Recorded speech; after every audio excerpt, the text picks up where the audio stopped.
Oh, hi. I know. Hi, everyone. I'm just trying to get this working over here. I'm doing a little differently than last time. This is insane. This is insane. So we got breaking news where President Trump has announced that he has bombed Iran. He said, "We have completed our very successful attack on 3 nuclear sites in Iran." And these cities. All planes are now outside of the Iran airspace. A full payload of bombs was dropped on the primary site, Fordow. All planes are safely on their way home. Congratulations to our great American warriors. There's not another military in the world that could have done this. Now is the time for peace. Now, what do you all think of that? That is my question for all of you. Because this is so bad. This is so bad. Yeah. No approval. No congressional anything. Nope. Insanity. And it's like, and he's saying now it's time for peace. It's like, imagine like smacking someone in the face. This is a much smaller analogy, but imagine smacking someone in the face. Be like, oh, Siri, shut up. And you said, well, okay, now let's stop fighting. This is not going to be good. This is not going to be good at all. At all. So I'm going to be on stream here for a little while. We are going to be just checking all the latest information as we get this coming in. But this is absolutely insane. And also, I don't want to get past this point. Is it not fucking insane that he announced this on his social media site? Instead of, I don't know, addressing the nation that you bombed another country?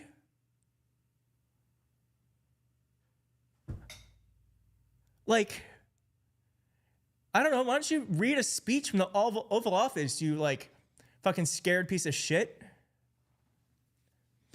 It's disgusting. All right, so we're just gonna see what, I mean, it's everyone just reposting this right now. And oh, I am gay, so occasionally we're gonna see those from the following feed. Mike Isaac, who is a New York Times reporter, says, well, fuck. Well, fuck. Yeah. This is not good.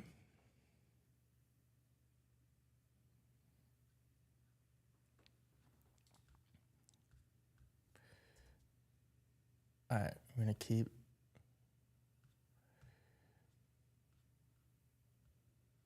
The United States has officially bombed Iran's 3 nuclear facilities. Terrifying escalation. Terrifying.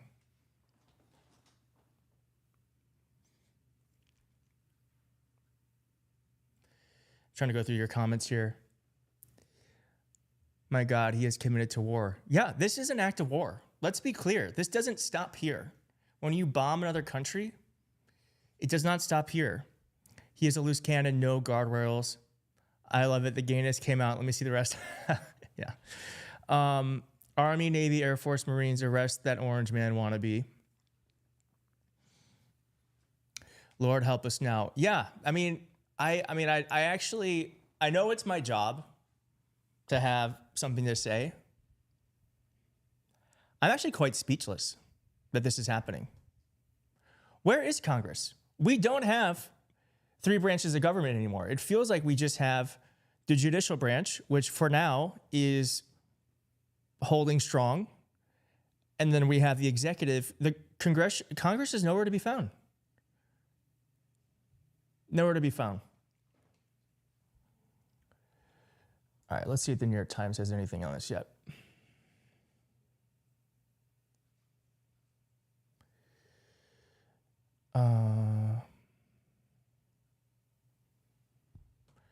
The 3 sites Mr. Trump said were hit on Saturday night included Iran's 2 major uranium enrichment centers, the mountain facility at Fordow, and a larger enrichment plant at Natanz, which Israel struck several days ago with small weapons. The 3rd site near the ancient city of Isfahan is where Iran is believed to keep its near bomb grade enriched uranium, which inspectors saw just 2 weeks ago. Iran maintains its nuclear program is for civilian purposes, but Israel regards Iran's potential for developing nuclear weapon as a threat to its survival. So we're doing this because of Israel, FYI.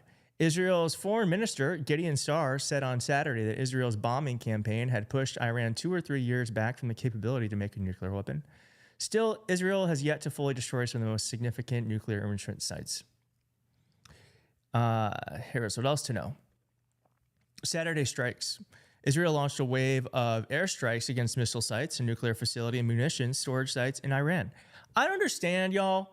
Like, if Israel wants to bitch slap Iran, why do we have to get involved? Like, that was their thing.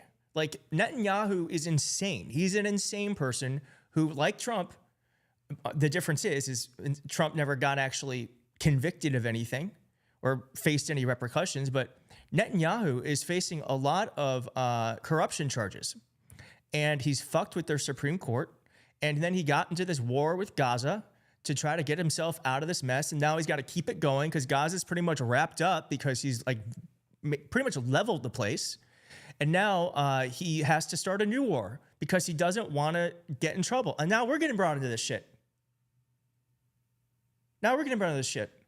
Do you want to be at war with Iran because of Netanyahu?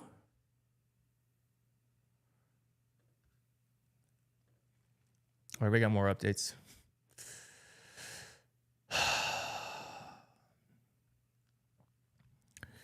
The attack on this site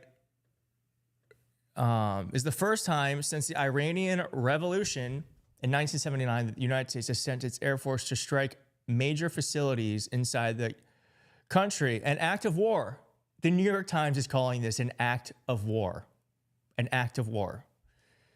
But President Trump has now inserted the U.S. military directly into an open conflict with Iran, which a succession of American presidents dating back to Jimmy Carter tried to avoid. Mr. Trump made no effort in his Truth Social post to justify what administration officials said would be a preemptive attack to keep Iran from a final race for the bomb. This is so bad. It's worth recalling that despite President Trump's denouncement of U.S. engagement in Middle East wars, one of the actions he was proudest of during his first term was the assassination of General Qasem Soleimani of Iran. Yeah, of course. Okay, this is about the aircraft. By the time the U.S. aircraft bombed Natanz nuclear site, the International Atomic Energy Agency assessed that all the centrifuges in its hulls about 100 feet underground had been knocked out by Israel's attack on the electrical system that fed the machines, which spin at supersonic speeds. But the U.S. bombs would have likely done far more damage to the facility.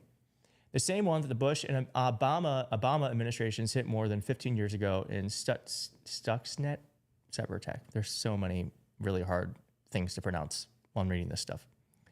That covert attack was undertaken because both Bush and Obama considered bombing to be risky.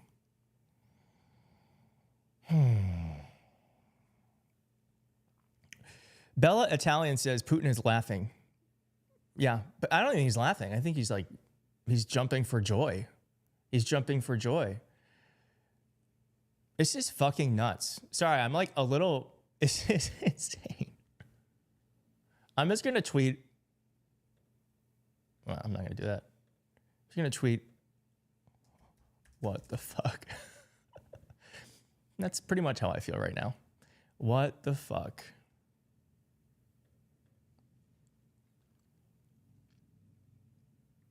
All right, here's Ro Khanna. Trump struck Iran without any authorization of Congress. We need to immediately return D.C. and vote on Rep. Thomas Massie and my War Powers resolution to prevent America from being dragged into another endless Middle East war. I cannot believe this is happening.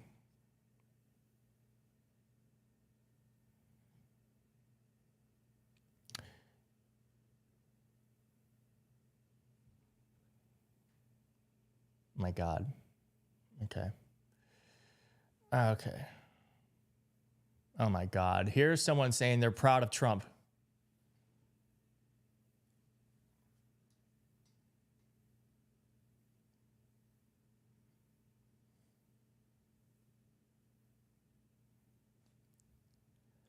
Impressed? Impressed? Are you fucking kidding me?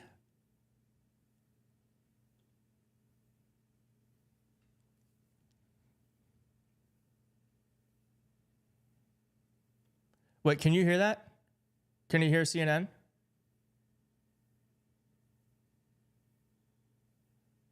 No audio on the clip? Oh, I know why. I know why. Sorry, it's been so long since I live streamed. It's been so long since I live streamed that my properties are all, or my settings are all fucked up. So it's gonna be a second. If you can just bear with me for one moment, because what I gotta do is this. Are you ready? I think I fixed it. Let's do this one just in case. Here we go. Can you hear this? Well, Kimit, I'm wondering what you make of this announcement by the president and the decision to act now. Can you hear that? No audio? Fixed? Okay. Well, I'm fascinated and candidly, I'm impressed. I never really could understand what the 2-week pause meant or what it was for. What was left to negotiate? What were we going to expect the Iranians to offer? In many ways, it was much like a Trump deal. I mean, he's trying to make a deal to buy an apartment, but all of a sudden the apartment was destroyed. So where's the negotiation? So I think the use of Did he just compare this to buying an apartment? Deception and trickery in this case, first of all, was successful, but second of all, saved the potential loss of American lives. No, bro. What he's done is put all of our lives in danger. Here's CNN announcing it. Breaking news now as President Trump announcing on Truth Social that the U.S. has successfully bombed sites in Iran. I'm going to read you that post right. I will never get over the fact that this motherfucker didn't address the nation from the Oval Office, direct to camera. He's probably in Bedminster or Mar-a-Lago in between golf swings, and he just posted this on the fly. It's so disrespectful to all of us that he can't even talk to us directly about something he did that puts us all in danger. Now, we have completed our very successful attack on the 3 nuclear sites in Iran, including Fordow, Natanz, and Isfahan. All planes are now outside of Iran airspace. A full payload of bombs was dropped on the primary site, Fordow. All planes are safely on their way home. Congratulations to our great American warriors. There is not another All right, well, we don't need to read the tweet again, do we? I mean, I feel like we should put on CNN and just see what the fuck they're talking about. No flight trackers are showing U.S. military aircraft over Iran now or in the past 30 minutes. Completely undetectable attack by the United States. So you want, but the United States military is A1 and there's not a close competitor at the moment. Okay. Yeah, congratulations. Dean Wither says, America is officially at war with Iran. Fuck Donald Trump. Yes, fuck Donald Trump. Can we get a fuck Donald Trump in the chat? Are we allowed to say fuck in the chat? I don't know if you can. If not, do FDT. If you can't say fuck in the chat and it says you can't say fuck, then do FDT. Let's do an FDT in the chat because fuck Donald Trump. I can say it. You can type FDT. FDT, baby. Fuck Donald Trump. I cannot believe we are. I mean, that's really what it is. It's a declaration of war. It's a declaration of war.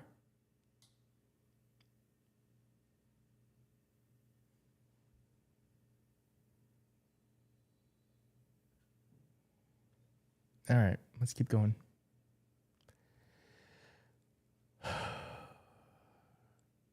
Oh my God, Jake Tapper, 30 minutes late. That's the type of reporting you get from Jake Tapper. He just is now tweeting the statement. All right. Let's see here. Someone just sent me something. I'm gonna put it up here.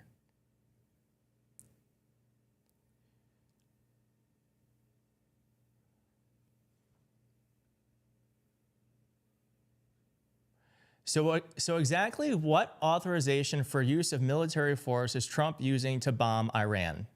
That's a good question. That's a good question. I would like to know the answer to that. Does anyone have any idea? I think he probably just did something very illegal.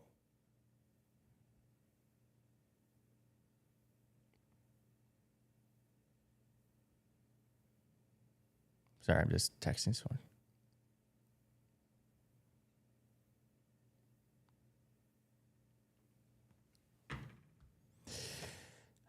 So, oh my God. This guy, I guess, who follows me says, he's the commander-in-chief of the United States Armed Forces. This isn't a declaration of war. It seems like a declaration of war to me.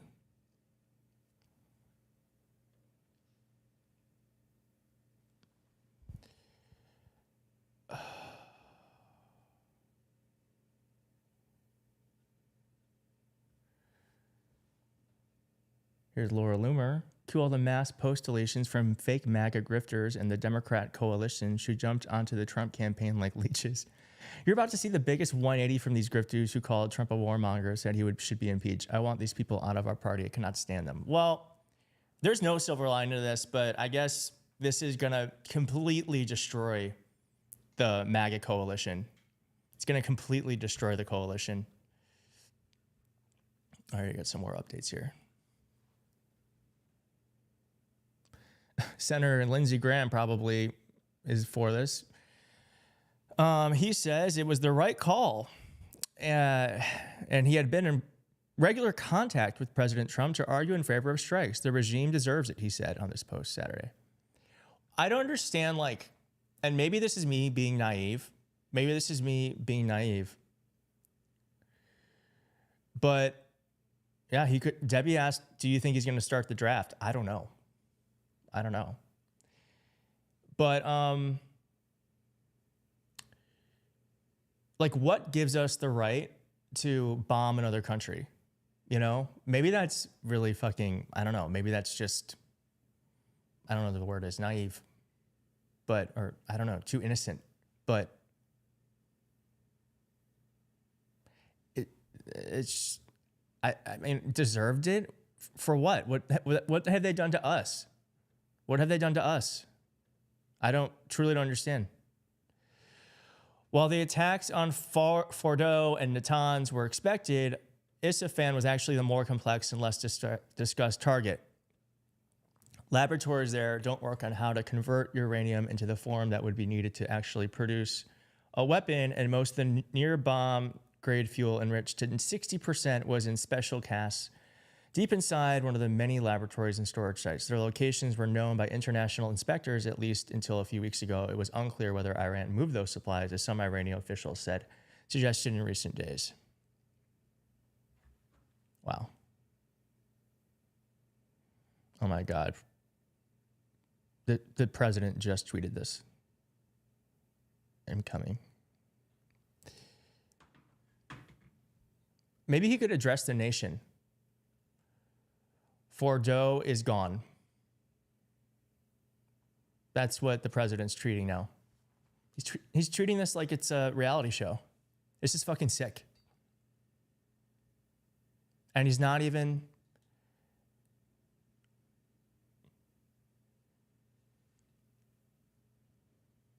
He's speaking at 10 p.m. Does anyone else Trump address at 10 p.m.?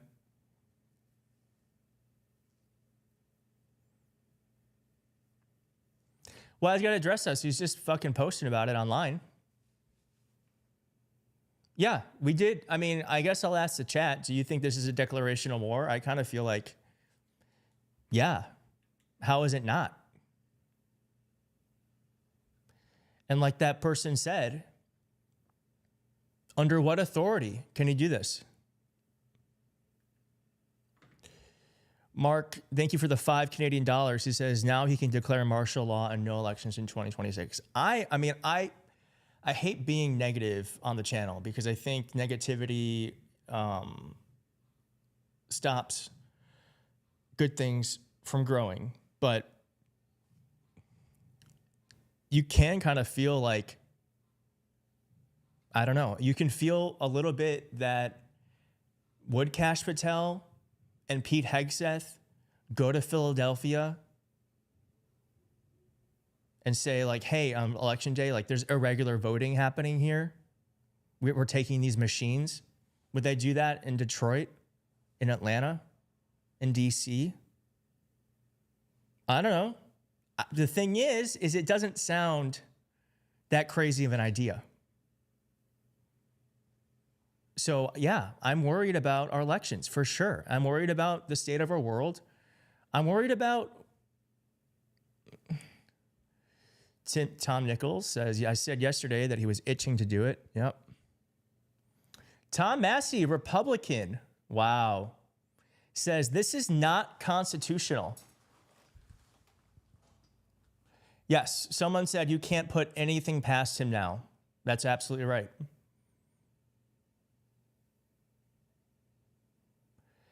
Domino's Deer says, Keith, we are all seeing this in real time. There is no avoiding it. Yeah. Peacock with the $5 Canadian. Thank you so much for your generosity. Says more than declaration of war, saying as former military intelligence, this is an invitation to terrorist attacks in the U.S. All the protections are gone. Yes, this does not keep us safer. It makes us, it puts us in more danger, for sure, for sure. And thank you for your service. Thank you for serving your. Rokana just posted. Oh, here's another one. Oh, yes. Hold on. We're pulling up on the big screen, baby.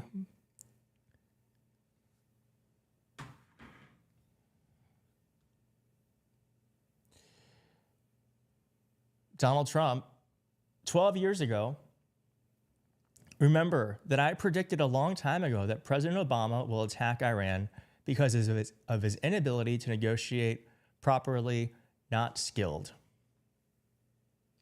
It is wild that literally every attack from this man is a confession.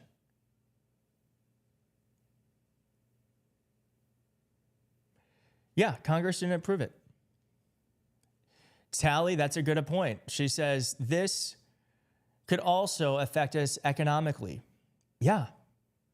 It will. Nicole D, thank you for the $2 and your generosity. She says, impeach Trump immediately. I think that's definitely what we're going to have to do if we are able to take back the House. Oops, sorry. Oh no, where'd it go? Okay, I'm just going to have to do it down here. Sorry. There we go. Okay. All right, here is what John Fetterman is saying. As I have long maintained, this was the correct move by POTUS. Iran is the world's leading sponsor of terrorism and cannot have nuclear capabilities. I'm grateful for and salute the finest military in the world. Is this man a Republican? Is he a Republican? Like, what happened to him?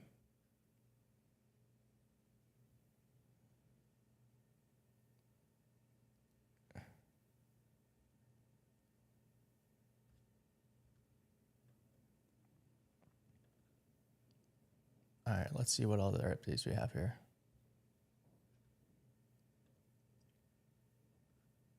All right, here's where the bombing sites are. Fordo here, Natanz here, Isafan here. Huh. Thank you for the $2. Joshua, please tell me this is a joke. This is not a joke. And Oscillate, thank you for the $2. Draft Barron now. Do you think Barron's getting drafted? I actually wonder, like, I don't think this is going to end with us getting kids drafted, but I actually cannot be too sure.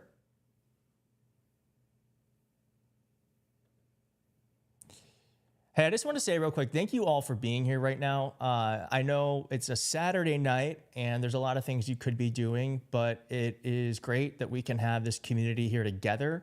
And though this is a scary, tumultuous time, it is important that we have community. And I just want to thank you all for being here right now.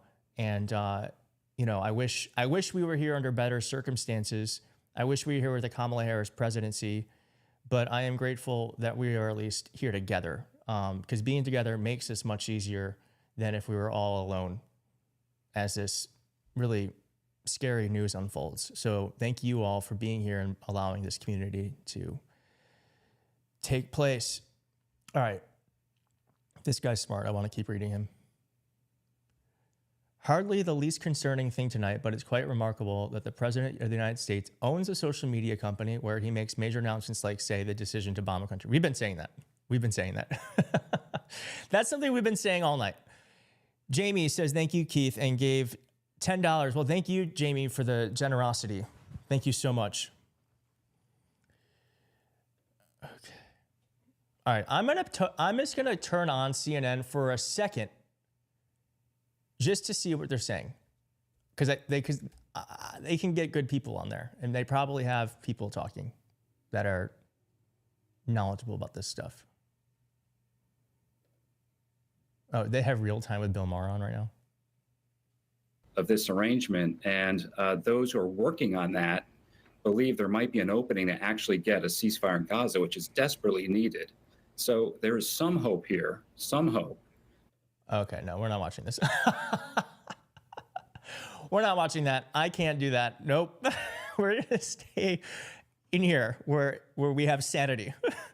We're gonna stay here where we have sanity. I can't do that. Oh my God. Like, the silver lining to this, they are so horny for us to get into war. It's crazy. Okay. Biden Defense Squad tweeted, the proper political response to this is about how Trump is a hypocrite and he billed himself as a special kind of peacemaker. And less than 6 months in, he's into a new war. Great point. This is what I'm talking about. This is some smart shit. The wrong way to respond is histrionics about how this is Iraq 2.0 and how Iran and their coughing baby army is going to destroy us. All you are doing there is setting expectations that Trump will be able to exceed, and you're just doing, okay, that's a good point. That's a good point. Like, Iran isn't going to be able to, I don't know, they're not going to do a Pearl Harbor on us, but it certainly does make us less safe. But I appreciate this person's POV. Like, I do think that pointing out he's a hypocrite could be helpful. But at the same time, it wouldn't be the first time we've said that Donald Trump is a hypocrite. It's like kind of baked in, I just think, to me, you have to inflame the terror this is going to cause in the MAGA base. I think that is what you have to do here. I think that's what you have to do here. But I do appreciate this person saying that. All right. Well, hold on. Let me catch up on these super chats. Go Girl says, big fan. Thank you for what you do. Well, can we get some W's in the chat for Go Girl? She's so generous. She just gave $20. Thank you so much.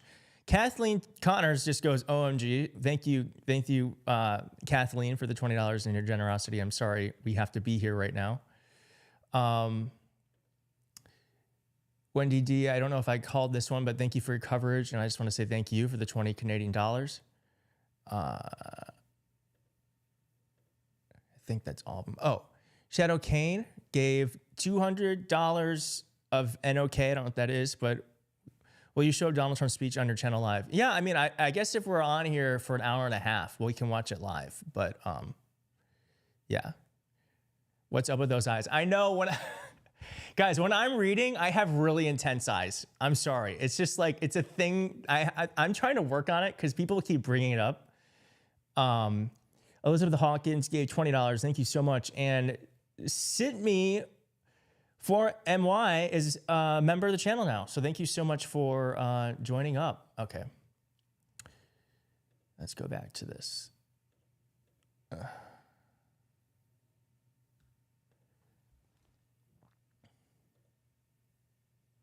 All right, here's an image of all the different. Okay, not really. Adam Locklear cheating, the thing that we said. I'm going to retweet him.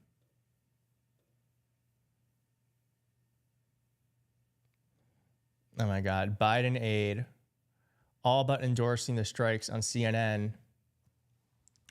But then Jake Sherman says Biden aide, Trump aide, Obama aide, Bush aide. So he's been for everyone. All right. Janet, oh my gosh. Thank you for the $50. Oh my God, it's so generous. Thank you so much for what you're doing. I love your passion, your empathy, and your fight for democracy. Thank you so much for what you're doing. I love your passion, your empathy. You repeated yourself, but thank you. Thank you. USAF retired here. Unfucking believable. I know. I think we're all kind of in shock right now. We're just waiting for more updates at this point. Okay. Experts said the decision by President Trump to strike Iran marked the start of an unpredictable chapter of security and politics in the Middle East. Quote, it's a new phase and a potentially problematic one, said Ray Takiai, a senior fellow for Middle East Studies at the Council on Foreign Relations. Iranian political leaders will most likely face pressure inside the country to respond, possibly by launching counterattacks on American military sites or proxies.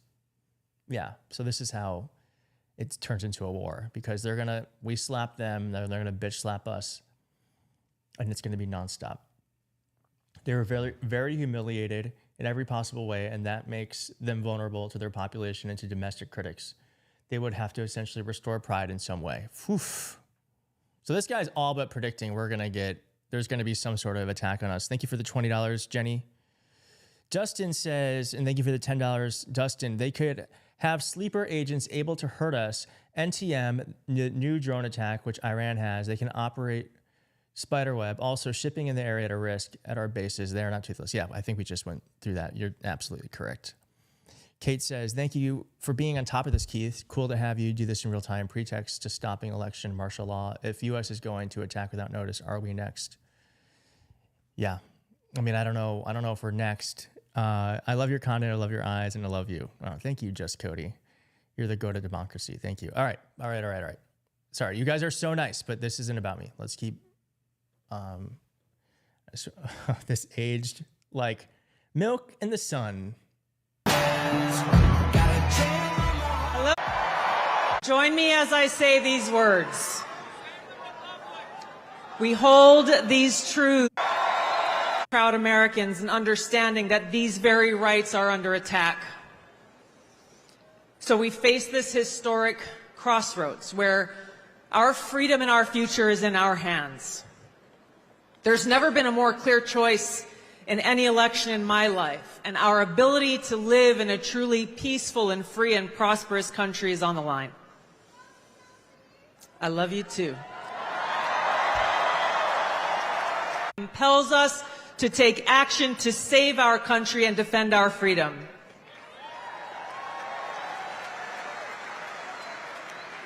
Now, this choice that we have before us is very personal to me.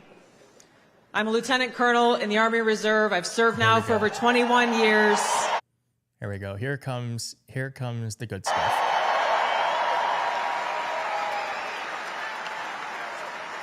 I've deployed to different war zones 3 times over that period, and I've seen the cost of war.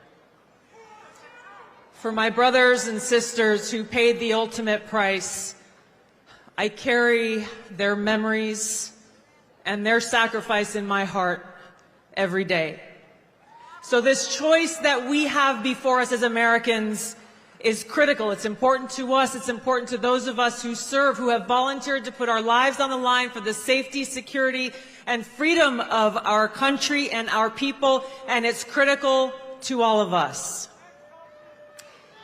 Here is the choice that we have. A vote for Kamala Harris is a vote for Dick Cheney, and it's a vote for war, more war, likely World War III and nuclear. I'm laughing because it's like, bitch, come on. You did the thing. Like this, you got what you didn't want. A friend just sent me this. Oops. Why did I do that? God damn it. Why did I do that? Come back. Tulsi Gabbard tweeted this. No war with Iran. Get our troops out of Iraq and Syria now. Oh, Tulsi. Well, you've actually just did the thing you didn't want to do, Tulsi Gabbard. Can we get some F's in the chat for Tulsi Gabbard? F. Can we get some F's in the chat? Fuck Tulsi Gabbard.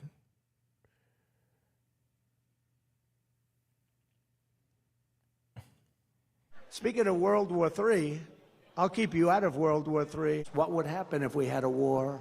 We won't, with me, but you will have World War III, I believe, without me, but we won't have.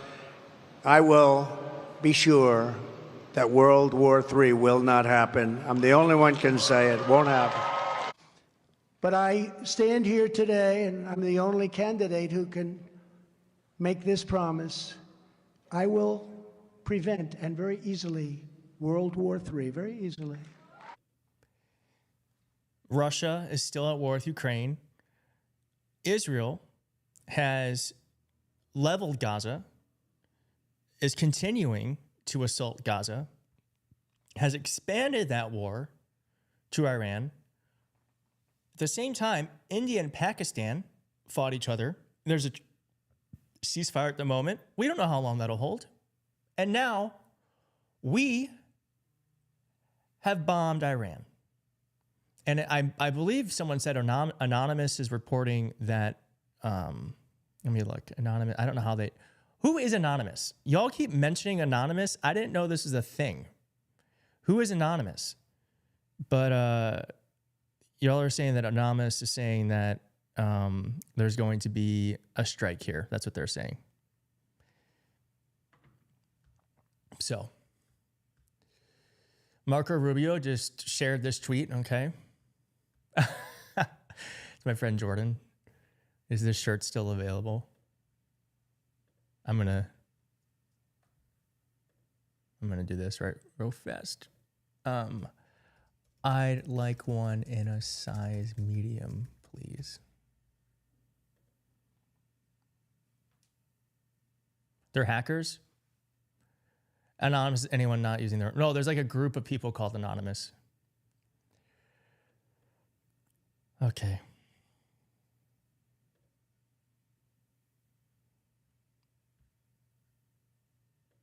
According to the president. The other thing I can point out, Brett, is that this is an operation in the last 18 years since I've been at the Pentagon. I've never seen such operational security.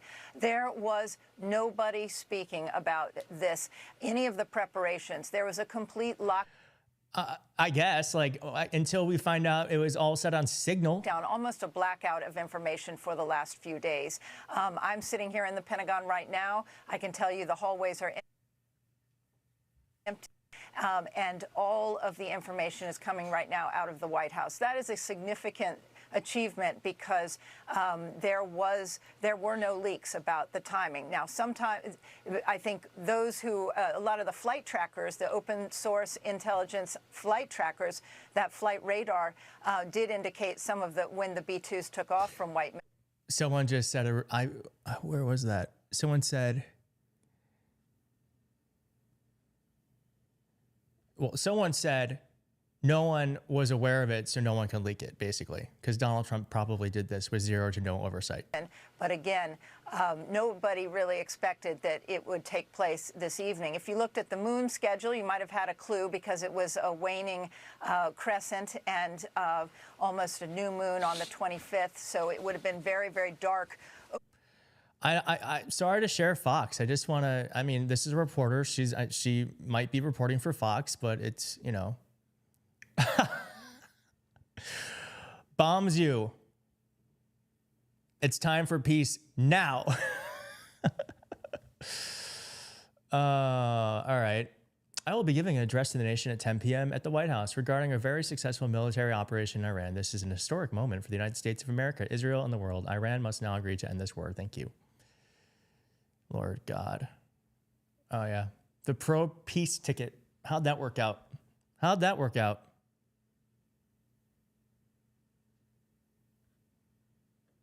All right, let's go through some of these. Sandman, thank you for the $10 and your generosity. It's not enough to jail Trump. Every congressperson that supports this are not fit to serve. This was inevitable regardless of who you were voting for, and this has been this way since the late 1940s. Yeah. Is this his excuse to cancel the 2026 midterms? I don't think so. I mean, I think he'd need something bigger than this to cancel the midterms. But I'm glad you are thinking that way, because truly that's where this is kind of, I feel like, all heading. Just checking. All right, I think I got all the... the pro-peace ticket. I love peace. I love being MAGA. I love peace.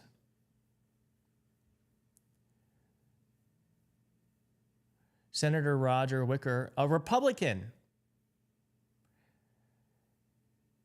praised President Trump's decision to strike in Iran, calling it deliberate and correct decision. They just fucking love war.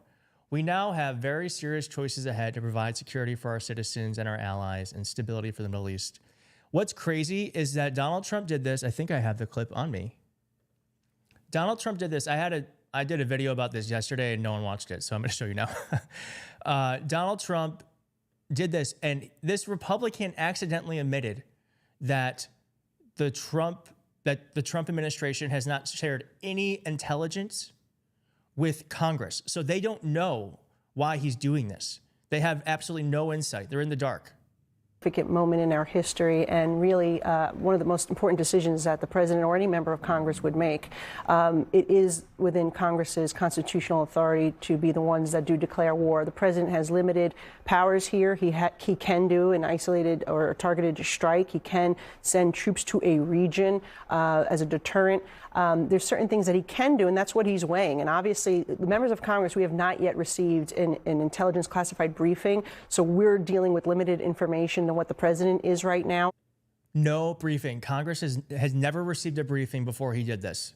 They did not receive one briefing. We don't have the full picture just yet, and obviously before any vote of that magnitude, we would need all the information. I mean, that's very telling, though, that you guys haven't been Which even I think is briefed. disturbing. I think it's actually very disturbing that the speaker has not called us back to be briefed, or at least given us, even if it was a non-classified briefing, over the last couple of days. So the president could make a decision, because this is the way I think it seems to a lot of people. The president can make a decision that maybe is limited at the beginning, but it becomes much less limited down the road, and Congress hasn't even been briefed. I mean, it's extraordinary. It's stunning. I agree with you. I'm actually asking those very same questions, why we're not receiving this information. Now, Senator Schumer said that the full Senate will be briefed next week. I assume we'll be receiving that same information.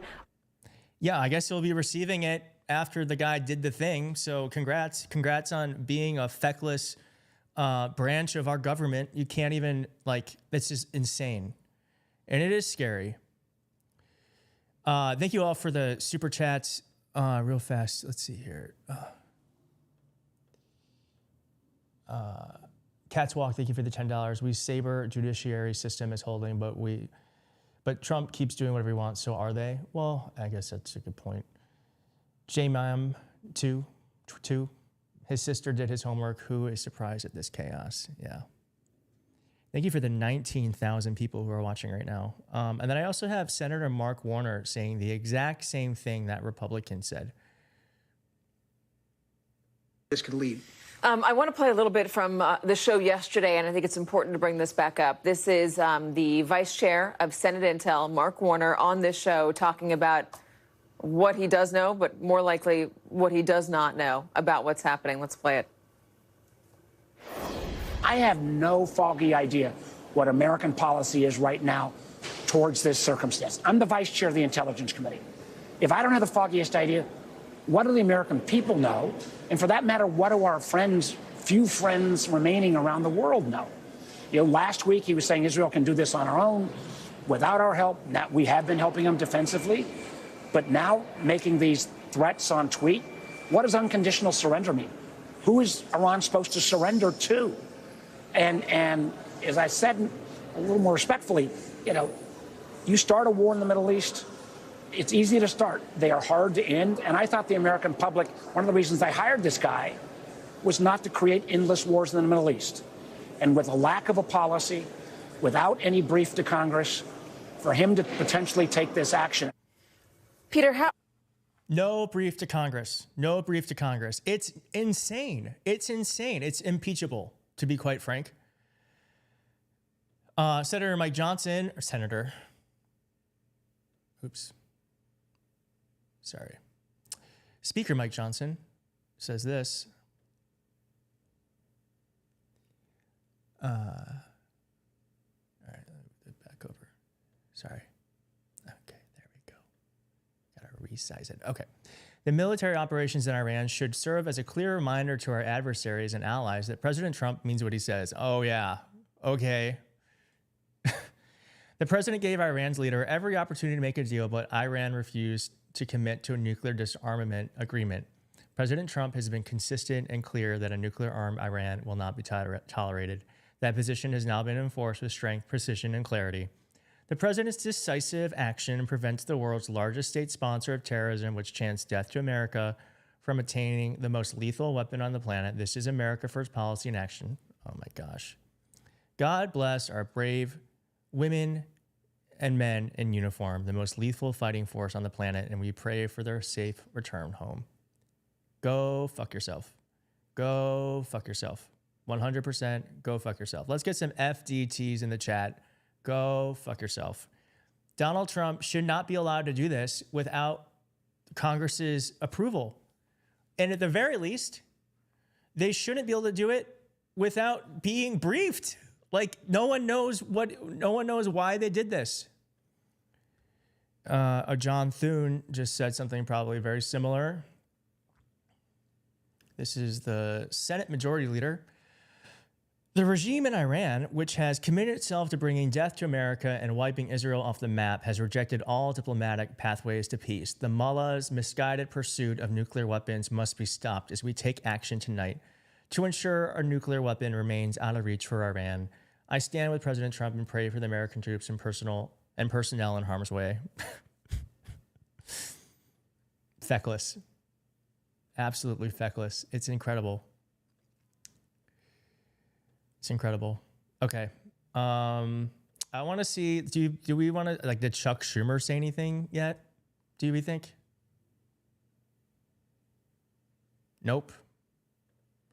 Nothing but rapid response from Democrats, huh?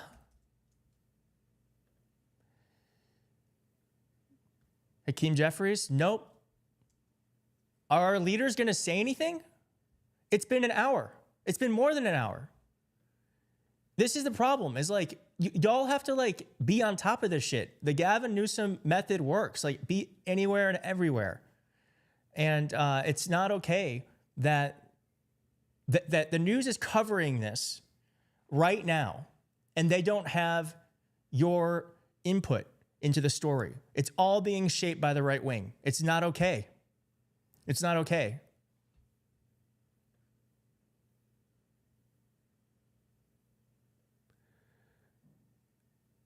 All right. Okay. Here is one member of Congress.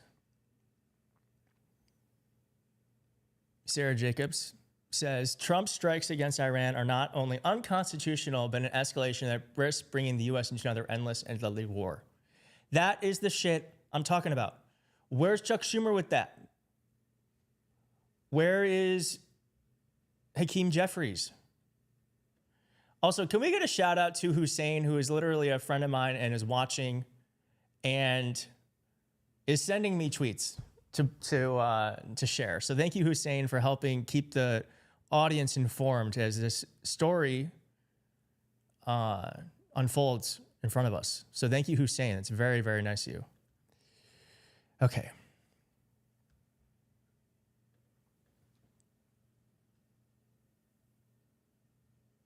Okay. The U.S. military now briefing troops that its strike on Iran will likely result in counterstrikes on U.S. bases and facilities in the Middle East and likely activate Iran and other foreign terrorist organization cells abroad, including the U.S., to conduct strikes against U.S. personas and facilities, according to briefing I obtained. Oof.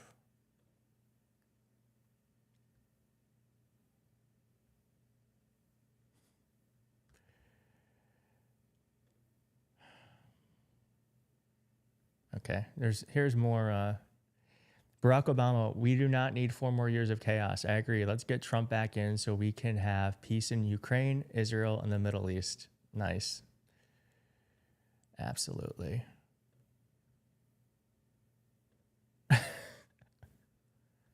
America first, but Israel firstest.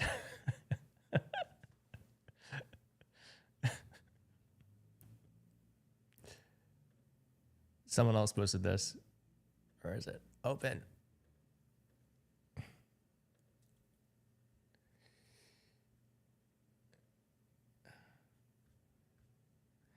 I can't afford food or healthcare. Please help me. Fuck off. Give me $100 billion. Okay. That's very true. Very true. Okay. All right, here's Vote Vets. It's a group of veterans. It's nonpartisan. Trump's decision to launch direct strikes against Iran without congressional authorization is illegal. It is illegal, but like my thing is like, what are they going to do about it? Like that's the thing that I just don't think people have fully accepted or want to understand is that he can do illegal things and there's no one that can stop him. The only way we can stop him is if we were to impeach him or we were to have voted him out of office. It seems to be, he has uncovered a problem with our system, whereas if you have a president who doesn't care about the rules or the laws, it turns out there's not much the country can do about it. So yeah, it is illegal, but okay, and so what? You know what I mean? If it's illegal to go to shoplift and you never get in trouble for it, and people see you do it and they don't stop you, is it really illegal? I don't know.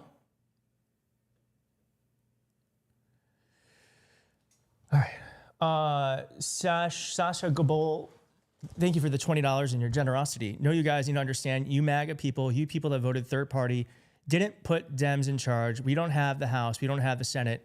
And we don't have the presidency that are in charge of the military. Yeah, this is not on us. This ain't on us. Mary Meckle Brown gave $20 and said, thank you for keeping us informed. Well, thank you, Mary, for your generosity. Really. Thank you so much. See, I think I missed a bunch of these. Trisha gave 10 memberships. Thank you, Trisha. Thank you. And if I missed one of your super chats, I'm sorry. A lot are coming through and it's hard to keep track of all of them. And I'm also trying to do this at the same time. This is a statement from Donald Trump, quote, oh, here we go. We have completed our very successful attack on the 3 nuclear sites in Iran, etc.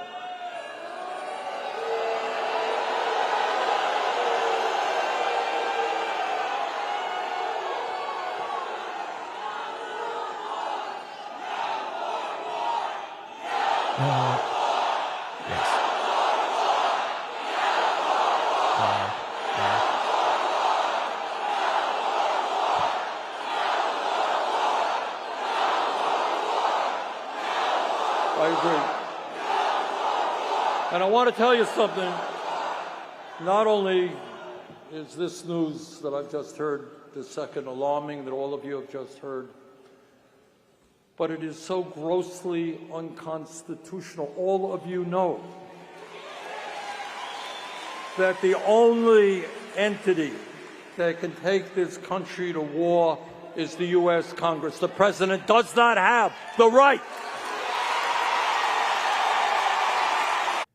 Honestly, hearing that crowd made me feel a little better. This is the energy we're going to be taking towards November next year.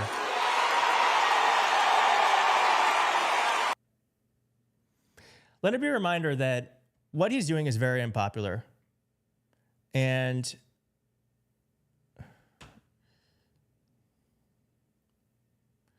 sorry, I'm getting texts from friends too. And you can't be an unpopular dictator. Now, if you want to get into action with this, there's a website called ceasefiretoday.com, and it has now just been updated with actions you can take on Gaza and Iran. So if you see right here, there are Gaza actions here, but there's also petitions and stuff you can share. And so if you feel like you want to do something right now, you can go to ceasefiretoday.com and you can email your member of Congress and you can sign a petition. Okay? So that's one thing we can do, is at least send a letter to our representatives, because they do represent us. And you have to let them know how you feel about this. If you feel how I do, which is that it's reckless, illegal, and unconstitutional.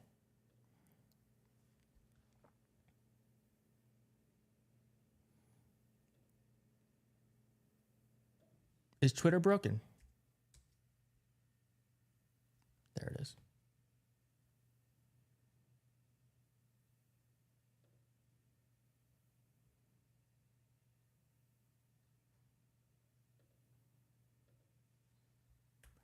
Oh my God, Twitter. Why?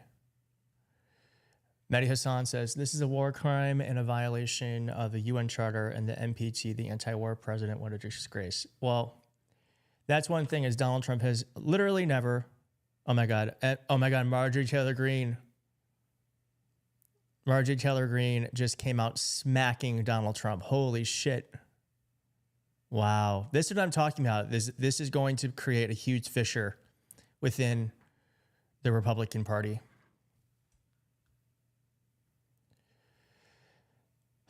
Every time America is on the verge of greatness, we get involved in another foreign war. There would not be bombs falling on the people of Israel if Netanyahu had not dropped bombs on the people of Iran first. Israel is a nuclear-armed nation. This is not our fight. Peace is the answer. Help. How did we walk into a universe where Marjorie Taylor Greene is making sense? That's the most shocking thing of the night. Yeah, she does own this. She supported this. We all told her that was going to happen. Now she's like, you break it, you bought it. This is your problem. But this is something she brought on all of us because we didn't want this buffoon in office because we knew this was going to happen with the tariffs, with the nonstop, it's just nonstop chaos. Now we're bombing other nations. So yeah, we kind of knew this was going to happen.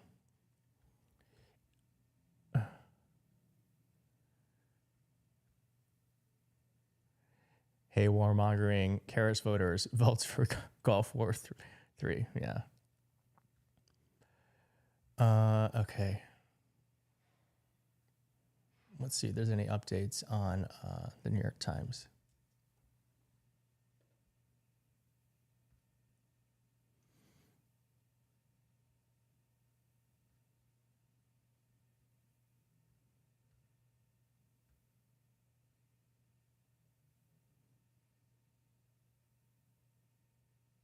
Okay. Iran's clerical rulers have a long history of open animosity towards the United States, from vowing death to America to taking American diplomats hostage. The Iranian government has repeatedly gone to the brink of conflict with the United States and then pulled back to avoid direct military confrontation. Now, following the U.S. strikes on the nuclear facilities and Iran's threats to retaliate, the conflicts risk entering a more dangerous phase.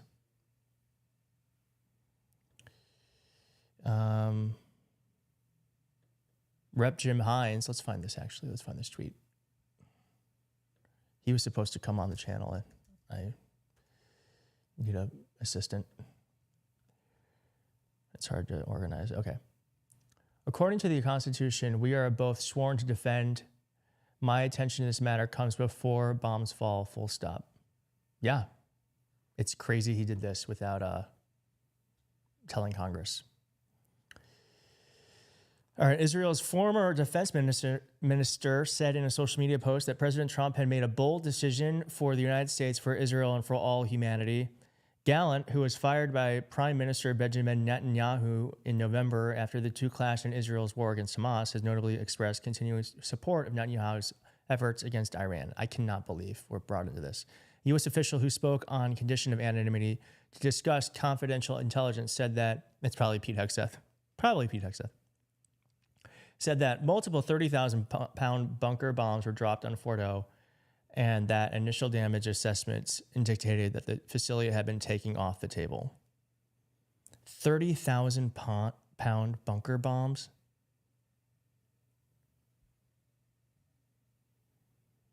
Despite his criticism of U.S. engagements overseas and his disinterest in long-standing global alliances, Trump is fascinated by the military and by displays of strength. He famously told a journalist in 1990 during an interview with Playboy that China's leadership had appropriately behaved when it violently shut student protests in Tiananmen Square. It showed, he said, the power of strength.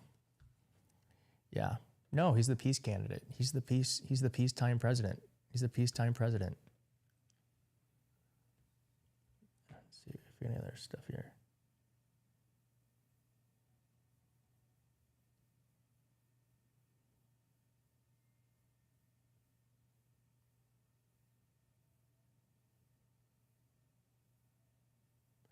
Wow. So a friend just told me this. A friend, I think I can say this, a friend who works for the Pentagon. I think you can say that. That's on background. The U.S. has active duty military personnel in Iran and Syria and Iraq and Syria. And Iran almost certainly knows where they are. And since it can reach Israel, it can reach them too. Oh, shit. He's writing more. Oh my God. Iraqi forces deploying to protect American embassies. So yeah, this is all happening now.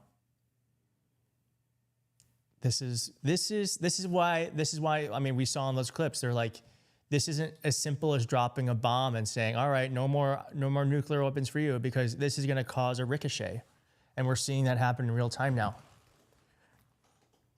But our embassies have to be defended. All right, let's go through some of these.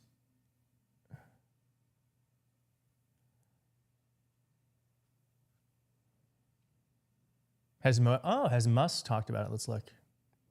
He's probably, you know, I always forget I have him blocked. No, he hasn't tweeted about it. He has not tweeted about it. Not yet.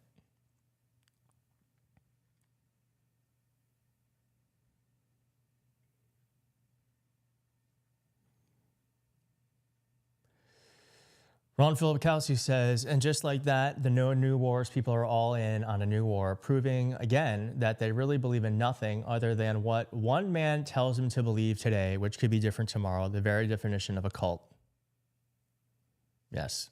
Michelle, thank you for your $2. It's so generous. Michelle says, finally made it to one of your live streams. Well, I'm so glad you're here. Can we give a hello to Michelle? Thanks for being here, Michelle. And I'm sorry it is on this occasion, but I'm glad you're here.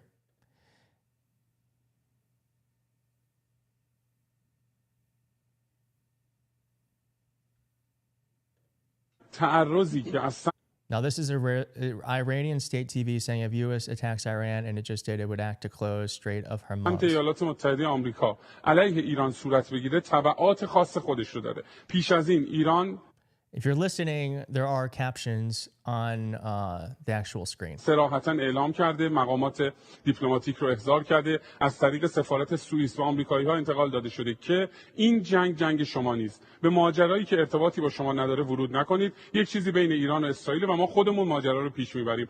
اما اگر احیانا بخواد آمریکا وارد بشه در این جنگ برای پشتیبانی از صهیونیست‌ها و اتفاقی رو رقم بزنه، اون وقت تبعات این ماجرا غیر قابل کنترل هستش. منطقه خلیج فارس، بسته شدن تنگه هرمز، به هم ریختن بازارهای اقتصادی بین المللی، بالا رفتن قیمت نفت تا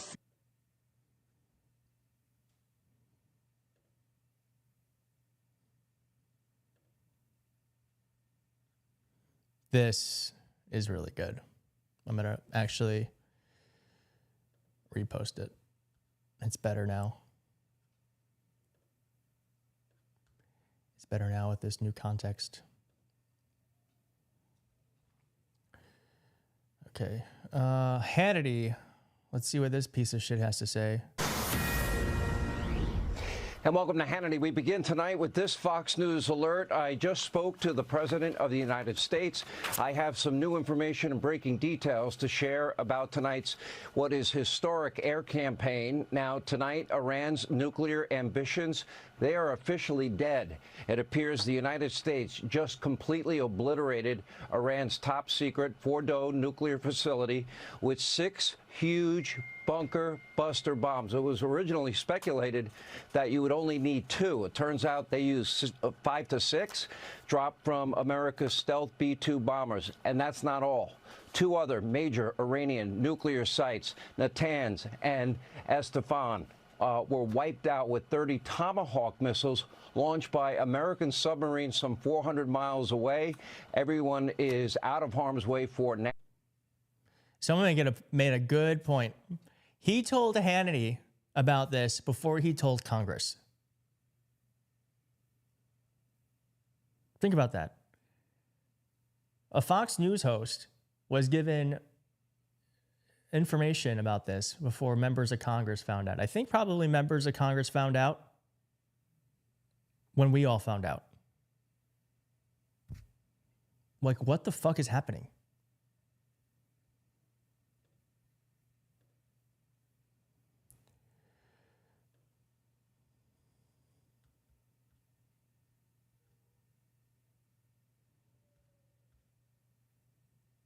I mean, John Fetterman is definitely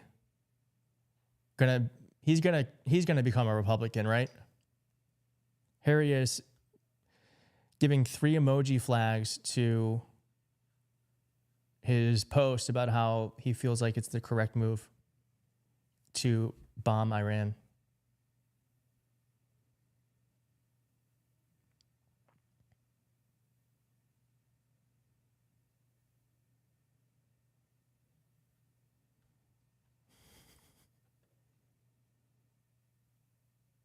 Remember this? Did something ever turn out to be less true? How does she still have a job? How does she still have a job? Donald the dove, Hillary the hawk.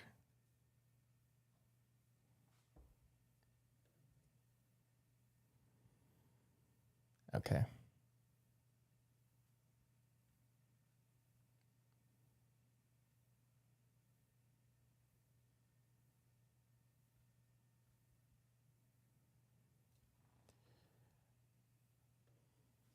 All right, I'm going to put on MSNBC just to see what they're saying.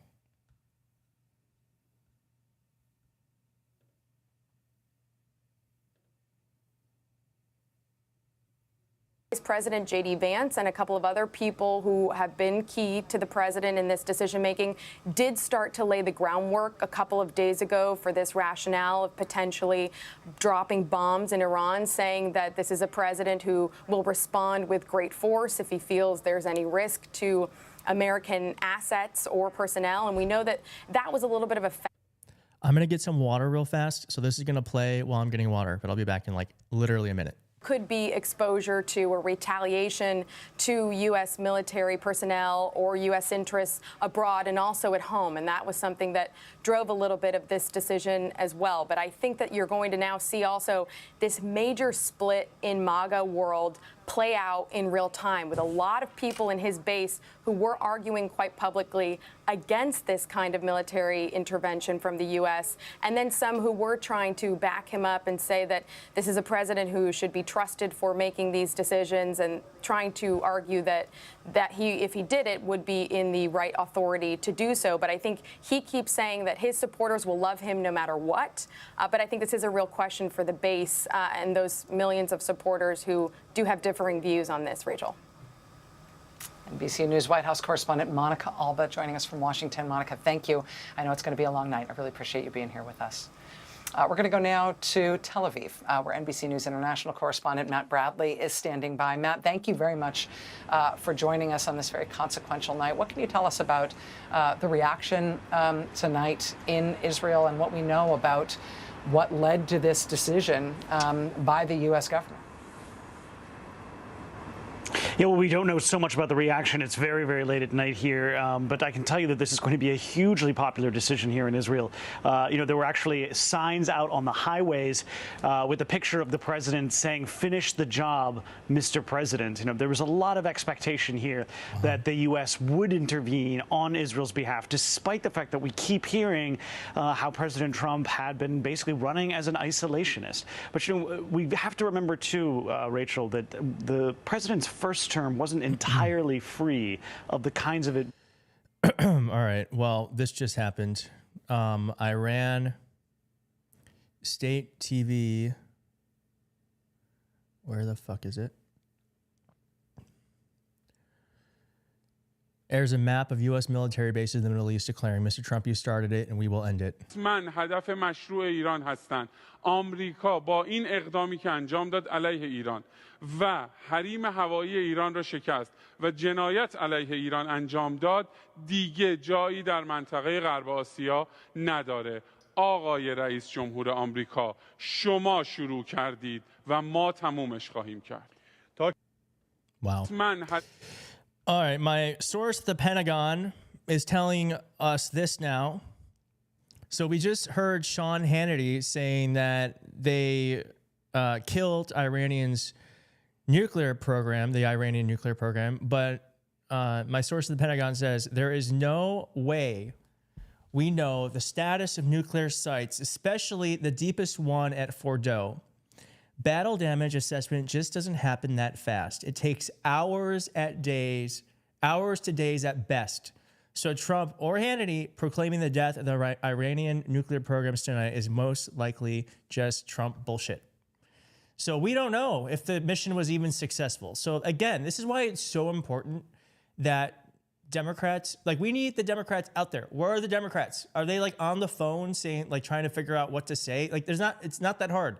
Say no new wars, say this is illegal, and say that, I mean, that's it. It's illegal, no new wars. That's all you got to do. But there's no Democrat out there right now, like no leader. And if this is true, that they're proclaiming that these nuclear sites have been destroyed when they're not, and we don't know that for sure, it would be nice if a Democrat was out there saying that.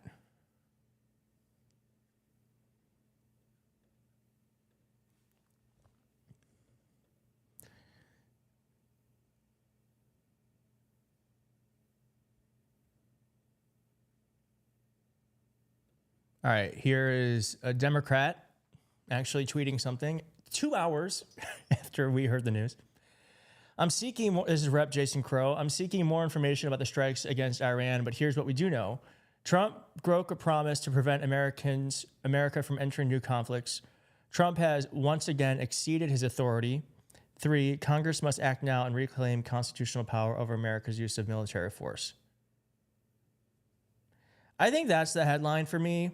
I mean, there's a lot of headlines here, but to me, it's that it was illegal. What he just did was illegal. He was not supposed to do that. And this to me is also a sign that we are in authoritarianism now. There is one person who has all of the power. Congress does not. He's listening to the judges right now because I think he's just testing the waters. But if someone can bomb another country without any oversight, then this is no longer America. Frankly.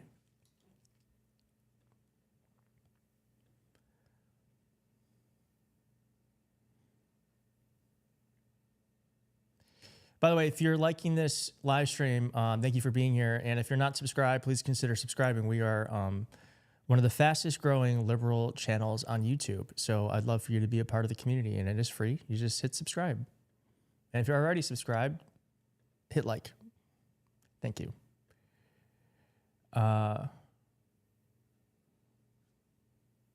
Okay, here's Tim Kaine. The American public is overwhelmingly opposed to the U.S. waging war on Iran, and the Israeli foreign minister admitted yesterday that Israeli bombing had set the Iranian nuclear program back at least 2 or 3 years. So what made Trump recklessly decide to rush and bomb today? Horrible judgment. I will push for all senators to vote on whether they are for this third idiotic Middle Eastern war. We need more of that. I'm going to look again. Let's see if Chuck Schumer said anything. Our leader. Nope. I'm about to tweet at them. Nope. Here we go. So our at Hakeem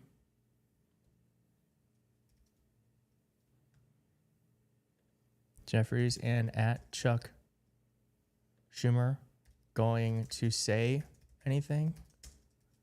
It's been 2 hours.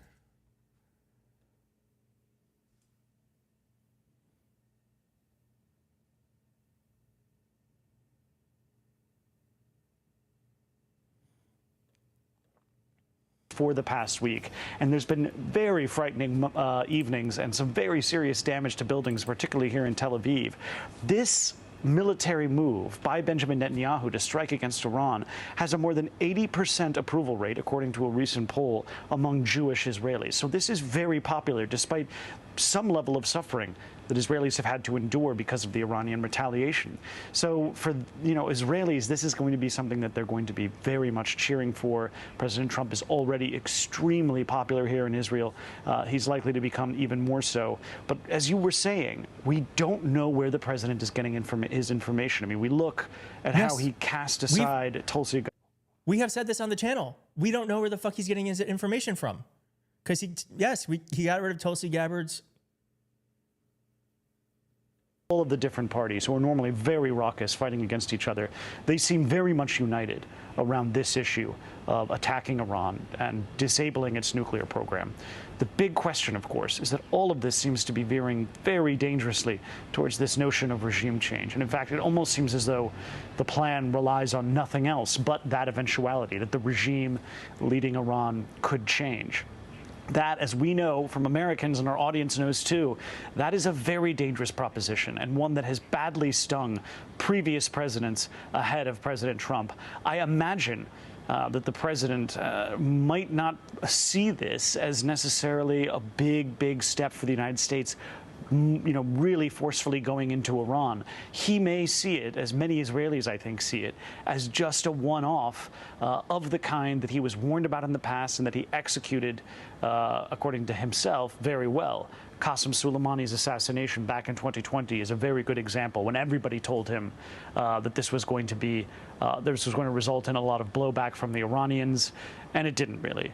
So he was vindicated in that decision. He may feel that he can just get away with it now, where the U.S. doesn't really have to weigh in, doesn't really have to participate beyond just dropping bombs from the sky. NBC News correspondent Matt Bradley for us in Tel Aviv, very late at night. Thank you for being with us, Matt, on short notice and on this crucial evening. Thank you. Thank you. I will say we are planning on taking live the president's remarks at the top of the hour, expecting to hear from the president himself at 10 p.m.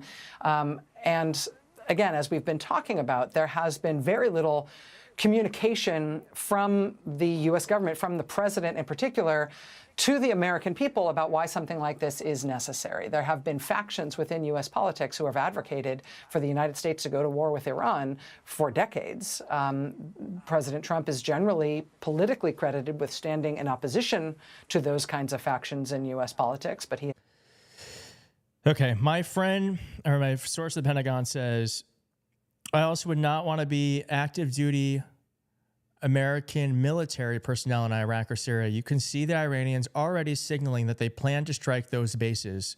If Americans die in those strikes, Trump will, of course, seek to retaliate, eliciting another Iranian response and so on. It's not hard to see how this becomes a full-blown war.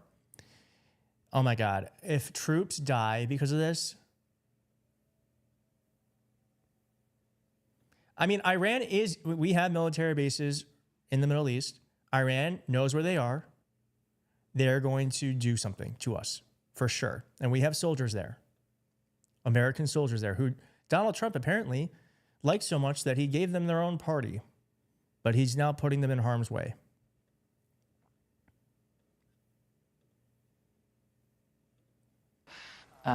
Do you think, all right, let's make a vote. Do you think Chuck Schumer or Rep. Jeffries are going to actually say anything before Trump speaks at 10 p.m.?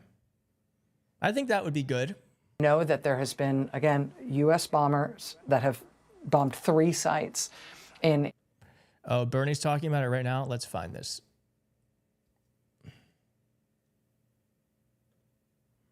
Bernie Sanders.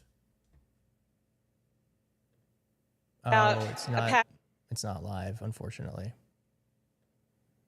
Sorry, we tried. More involved you get.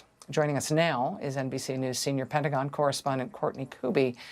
Courtney, I'm really glad to have you able to join us this evening. What can you add to our understanding of the nature of the strike that was carried out and the thinking behind it?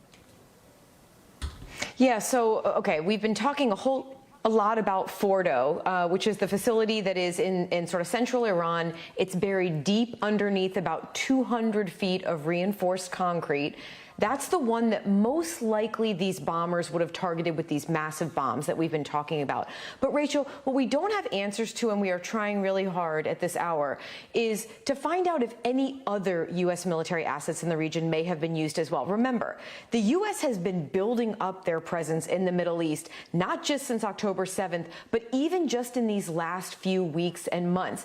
That's because it became increasingly clear that Israel was leaning more and more towards some sort of a campaign to take out Iran's nuclear facilities. And that really ratcheted up back in October. Remember, that's when Israel took a number of strikes inside Iran, and they really disabled many of their air defense systems. They, for all intents and purposes, took out their ability to have a strategic or sort of layered air defense system over Iran.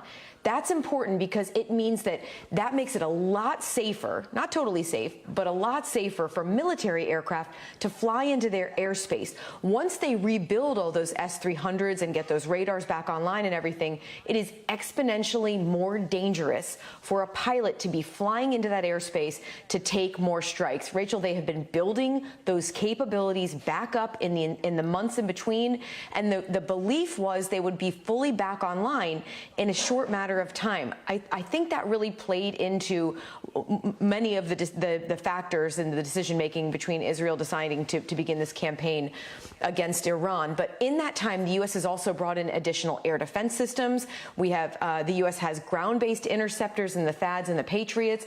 They have naval ships in the area that have the ability to defend against incoming missiles and drones. And then, of course, they brought in additional fighter aircraft that have the ability to literally go up in the air and shoot down anything that is incoming. That's the defensive side. The U.S. also has all those same assets that have the ability to be offensive as well, if in fact the U.S. decided to get involved in this. The big question now is, how will Iran respond? That's the biggest concern, according to officials I'm speaking with. They are worried not even so much about sort of big Iran responding, but all these proxy groups. We know that Hezbollah has been really damaged over the last year or so. Hamas obviously has as well. The Houthis have been damaged, but they are definitely not down and out. But it's these smaller groups that are backed by Iran in Iraq, in Syria, and in the region that there is a lot of concern about right now, Rachel, whether they could start to retaliate against U.S. bases and personnel in the area. Are U.S. bases and personnel in the area on some sort of defensive alert at this time? Do we know? I mean, they've been on such a high alert for so long. I don't think it's possible for them to go any higher than they are right now. But the concern is they have a lot of defensive capability. And like I said, they've brought in more. And they've even taken some other measures in some of the bases to move people out. Dependents have been given the opportunity to leave if they want in some of the areas where you can bring your family to a base, like in Bahrain. Just want to say, someone in the chat, thank you, I didn't see your name, but they said that there's 40,000 soldiers in that area, 40,000 American soldiers. And really go after the U.S. military in some of these areas. Again, we should really be watching Iraq and Syria. Courtney Kuby, thank you so much. I know it's going to be a very busy late night for you. Appreciate it, my friend. Thanks. Let me tell you, we've also just gotten in a statement from Senator Tim Kaine, who is a Democrat, former. Rachel Maddow, you're behind us. We already saw that. Nothing. Chuck Schumer.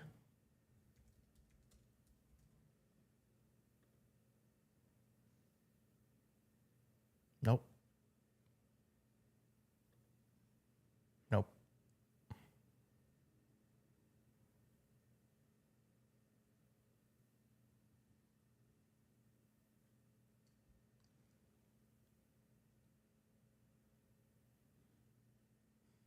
Interesting. This person says, Brett Baer just happened to be dressed in the studio when Trump announced that we were bombing Iran. In other words, that he got tipped off. Yeah, I mean, we're here, y'all, so we are going to watch Trump's address together. It'll be at 10 p.m. So Donald Trump is going to be addressing the American people and explaining to us why this was so important for us to get dragged into a war.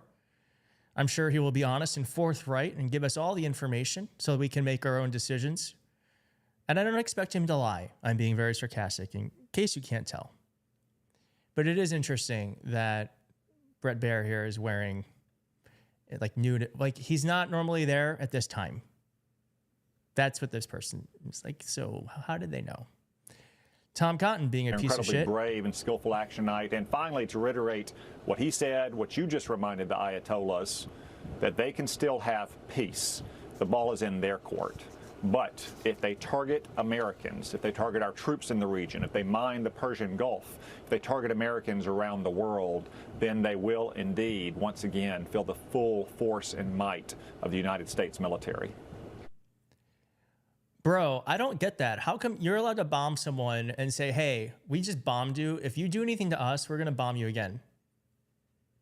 That just doesn't make, like, on a human level, that doesn't make sense.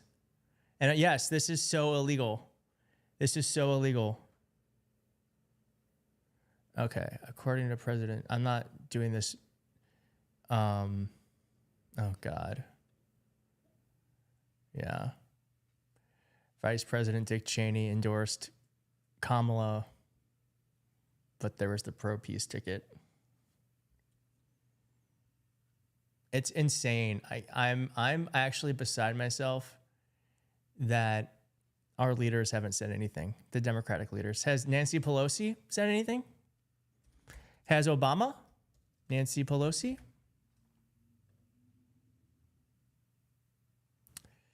Nope.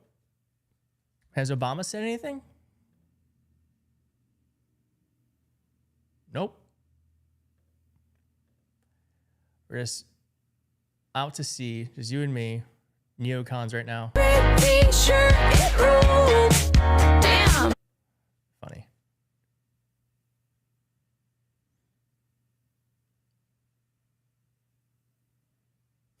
Someone goes, I do sometimes wonder what they have on him.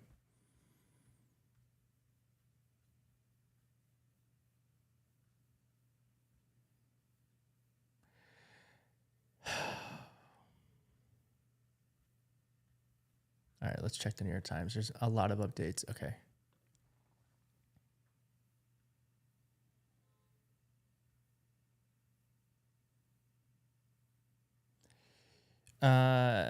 Turkey's Iran's foreign minister Abbas Aragaki was not in the country. He was in Turkey with the president. And he said earlier Saturday, if the United States enters the war, the situation will become very, very dangerous. He has not commented publicly since the attack.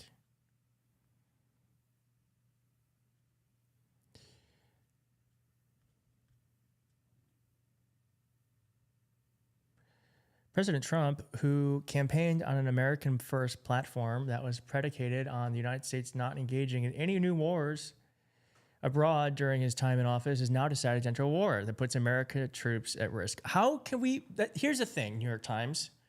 He can't enter us into a war. We cannot declare war without an act of Congress. Why are you helping fast forward our fall into authoritarianism? He has bombed another country illegally. You could say that, yeah. But entering a war? We didn't enter a war. I mean, he just did, yeah, but I mean, he shouldn't, but there's the context of like, can't really do that.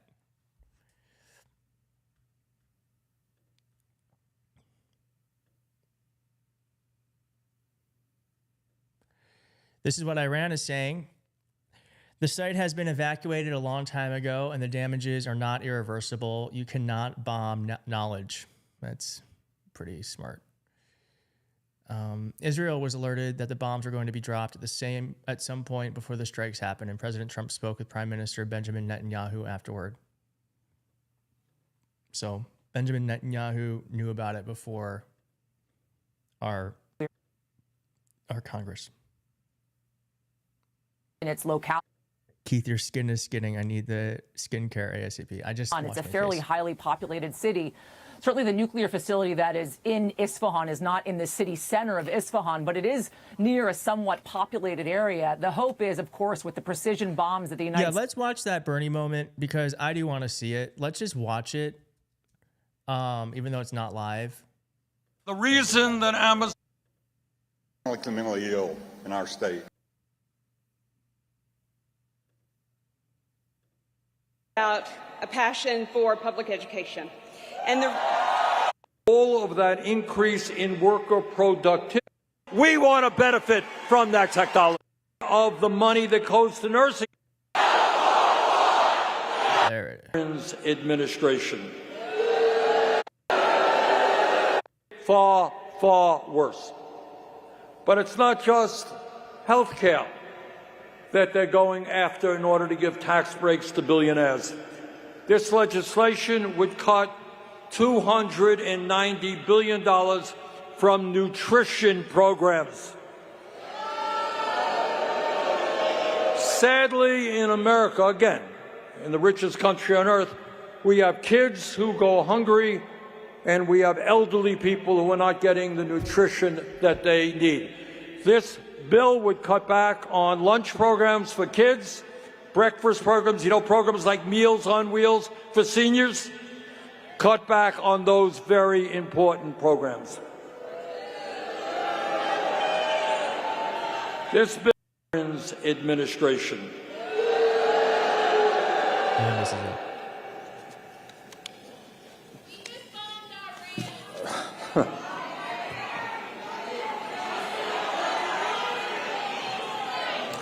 Oh, wow. He found out then from someone in the audience. Wow. All right, let me conclude.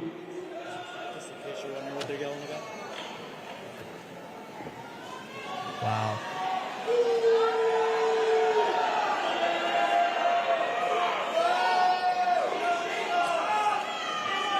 This is a statement from Donald Trump, quote, "We have completed our very successful attack on the 3 nuclear sites in Iran," etc.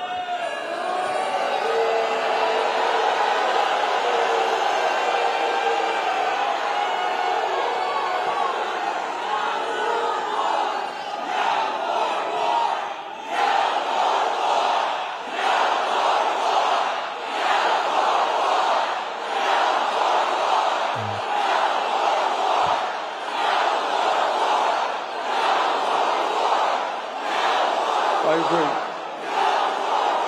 And I want to tell you something. Not only is this news that I've just heard, the second alarming that all of you have just heard, but it is so grossly unconstitutional. All of you know that the only entity that can take this country to war is the U.S. Congress. The president does not have the right .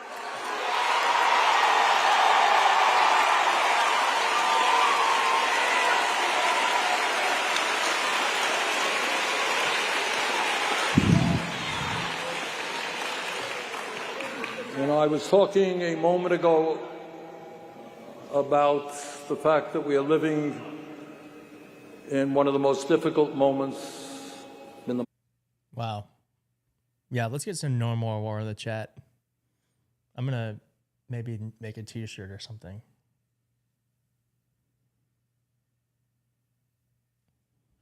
This is insane.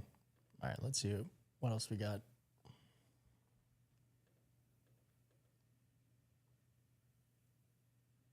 Oh, here we go.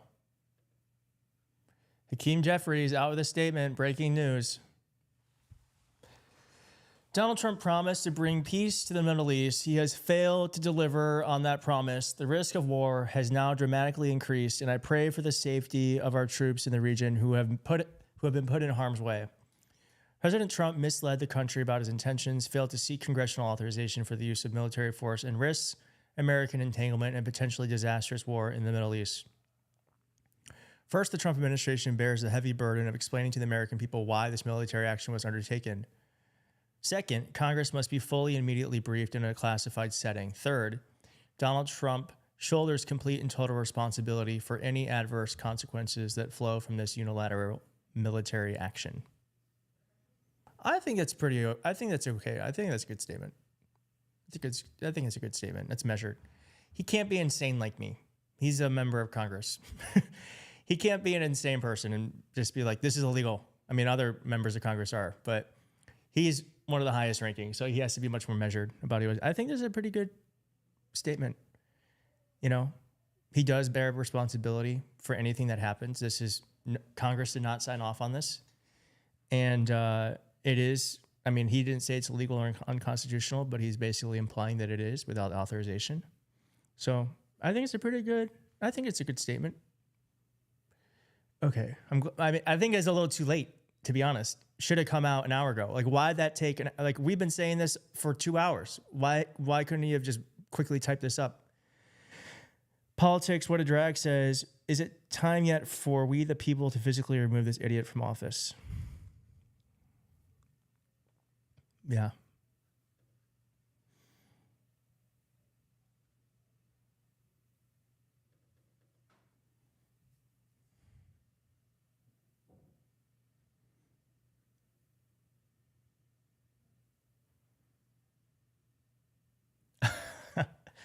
Christopher Webb said, you didn't vote for Kamala because you thought she was a warmonger and you spread the message to others. How are you holding up tonight? Yeah. Oh my God, this is disgusting. They shot 30 Tomahawk missiles. That is, this mission was never going to fail under this commander-in-chief. This is historic. He is historic. The United States military is historic. This is a big damn day. This is just like Reagan in front of the gate. Mr. Gorbachev, tear down this wall. What? Oh, someone makes a point, because Hakeem Jeffries said, the risk of war has now dramatically increased, and this reporter says, how is this not already war? That is a good question. I mean,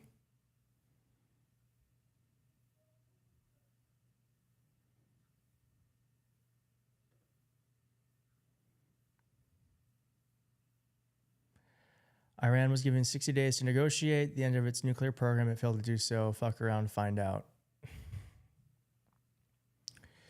Bella says, and thank you for the $10, Bella. That's very generous of you. As a 50-year-old person who is definitely not technically savvy, I can't thank you enough for the coverage. I would have no way on my own to find and see all this. Oh my gosh, that's so nice of you. I'm glad you're finding use in it, because sometimes you don't know when you're doing this sort of thing, if it's useful or if, I don't know. So thank you for saying that. It's very nice of you to say that. Thank you. Skeptics, a military intervention. We're hoping that President Trump would take steps to prevent the United States from being dragged into a wider war. To calm the situation as much as possible, Trump should urgently redeploy as many U.S. forces stationed in the region as possible out of harm's way before Iran can retaliate. Do you think Trump's going to do that? I kind of feel like he wants this to happen. He wants to be in a conflict. He wants this. That's kind of how it feels. I don't think they're going to do that.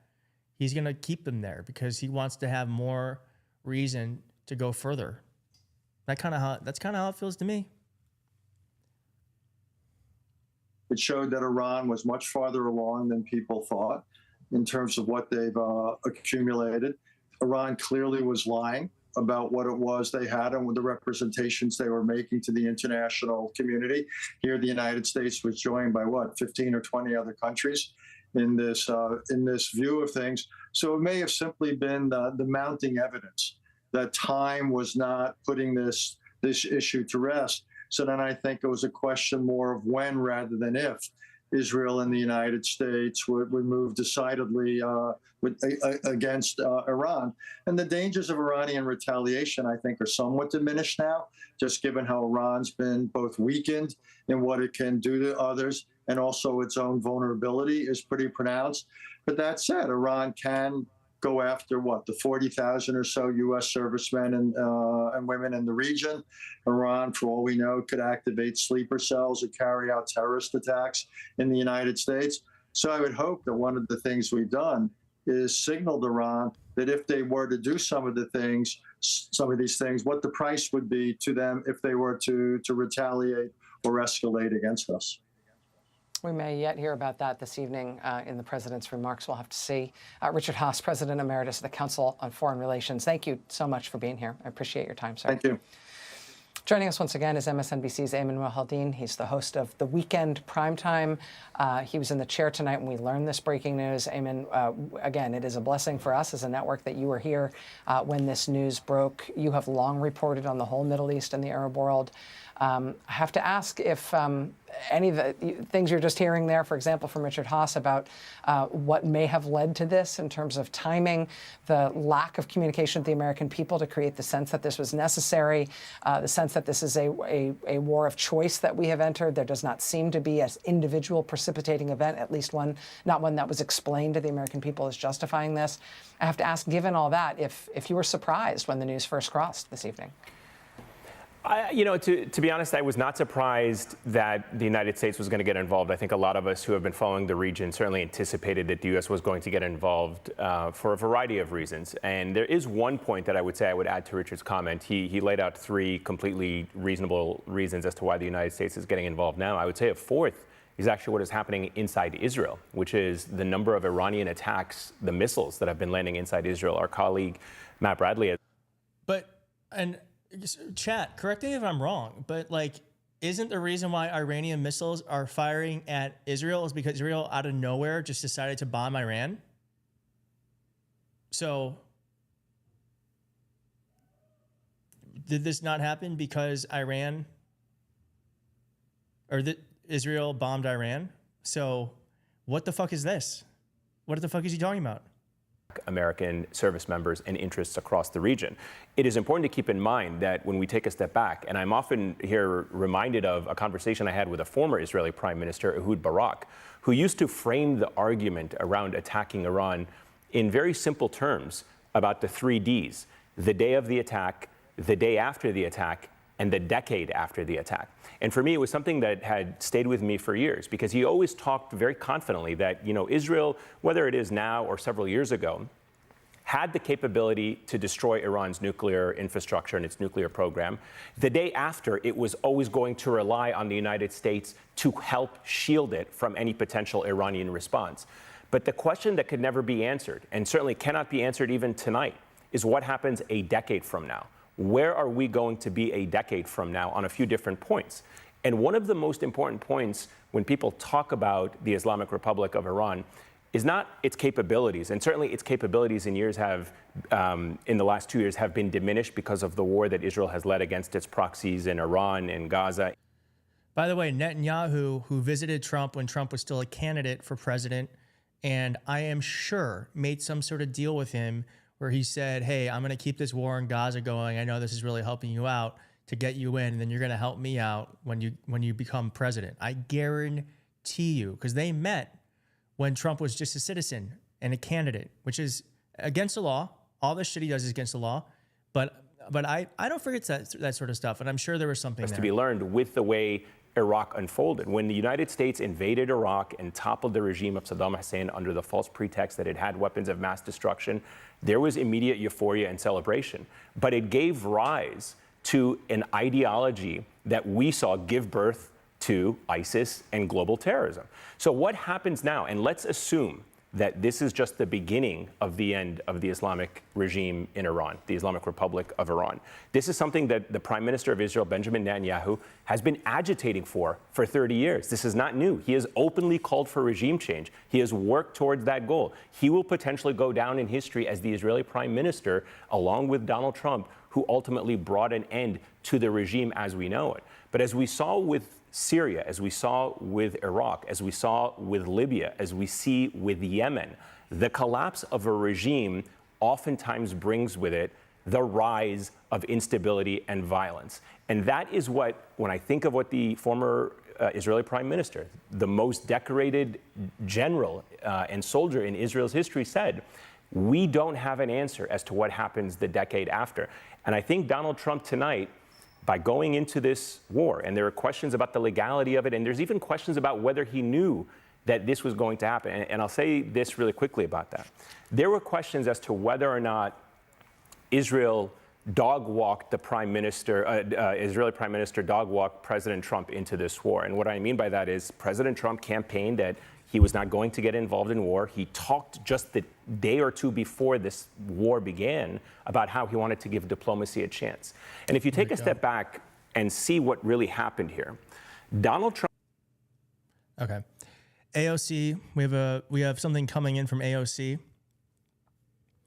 The president's disastrous decision to bomb Iran without authorization is a grave violation of the Constitution and congressional war powers. He has impulsively risked launching a war that may ensnare us for generations. It is absolutely and clearly grounds for impeachment. Finally, that's what I'm talking about. Clear, easy to understand, focused. I think it's fine that AOC took it. She's not in leadership, so let her. But I do think leadership should have been faster. But yeah, this is a great statement. It's a great statement. So if you are new on the live stream or if you're just tuning in now, we are waiting for Donald Trump to address the nation in 10 minutes, where he will explain to all of us why he did this. And I'm sure, as I said before, he's going to tell us the truth. He's just going to tell us the truth. He's not going to lie. Why would he lie?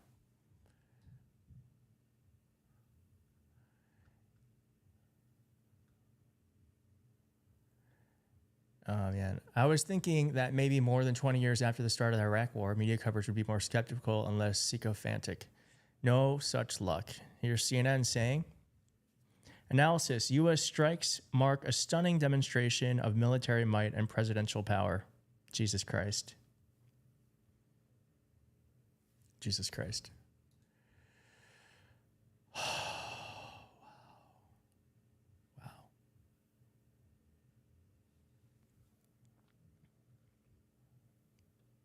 Guess what?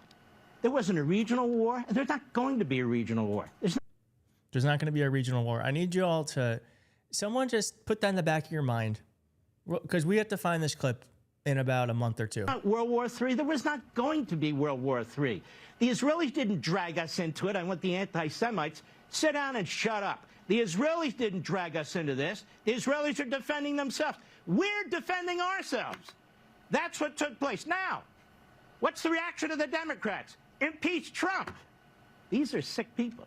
Sick. You know why? Because their guy Clinton couldn't do it. Obama couldn't do it. Are we sick people? I don't think we're sick people. I don't think we're sick people. I just think you shouldn't be violating the Constitution, my friend. Do you feel like a sick person? Are we sick people? Maybe we're sick. Are we sick because we want to impeach the president? Because he is violating the Constitution again? Oh my God, not Mike Pence. No. President Trump made the right call to, and I don't know why they do that, to deploy American forces to strike nuclear sites in Iran, and should be commended for this decisive leadership. They are just lining up. MAGA, we're getting mass Trump deployment of troops in Iran. It's not funny, but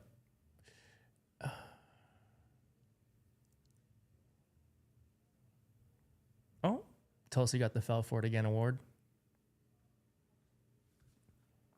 All right, let's go back to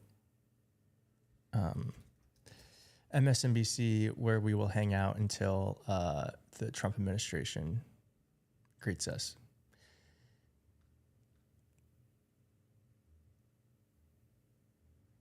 Where is it? Oh.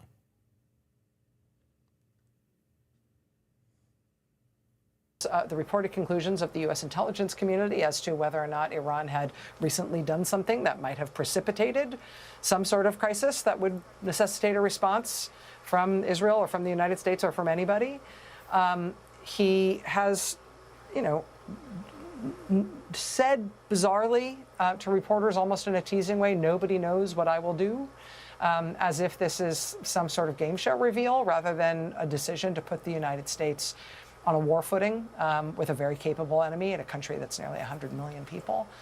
I just feel like there's a sort of disorienting incoherence and freneticism about the president, even on an emotional level, when it comes to this topic and this issue. And now we've bombed Iran.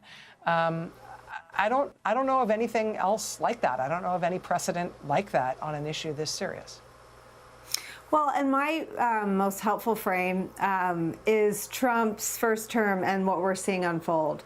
Because in the first term, a lot of the great books that came out and a lot of the great reporters that we both have on our shows really flushed out what wasn't known at the time, which was John Kelly's role in averting any sort of military calamity with North Korea. He worked for Donald Trump when he tweeted, "Watch out, Rocket Man," the beginning of his first term, and spent an inordinate amount of time trying to de-escalate what you're talking about, Trump's outward rhetoric, which is usually a direct reflex or reflection of something he's feeling or thinking about a topic.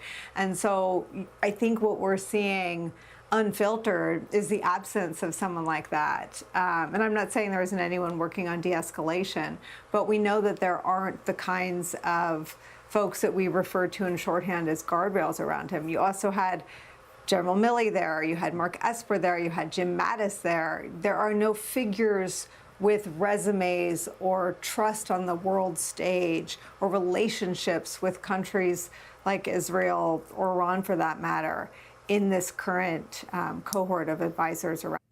It's a really good point.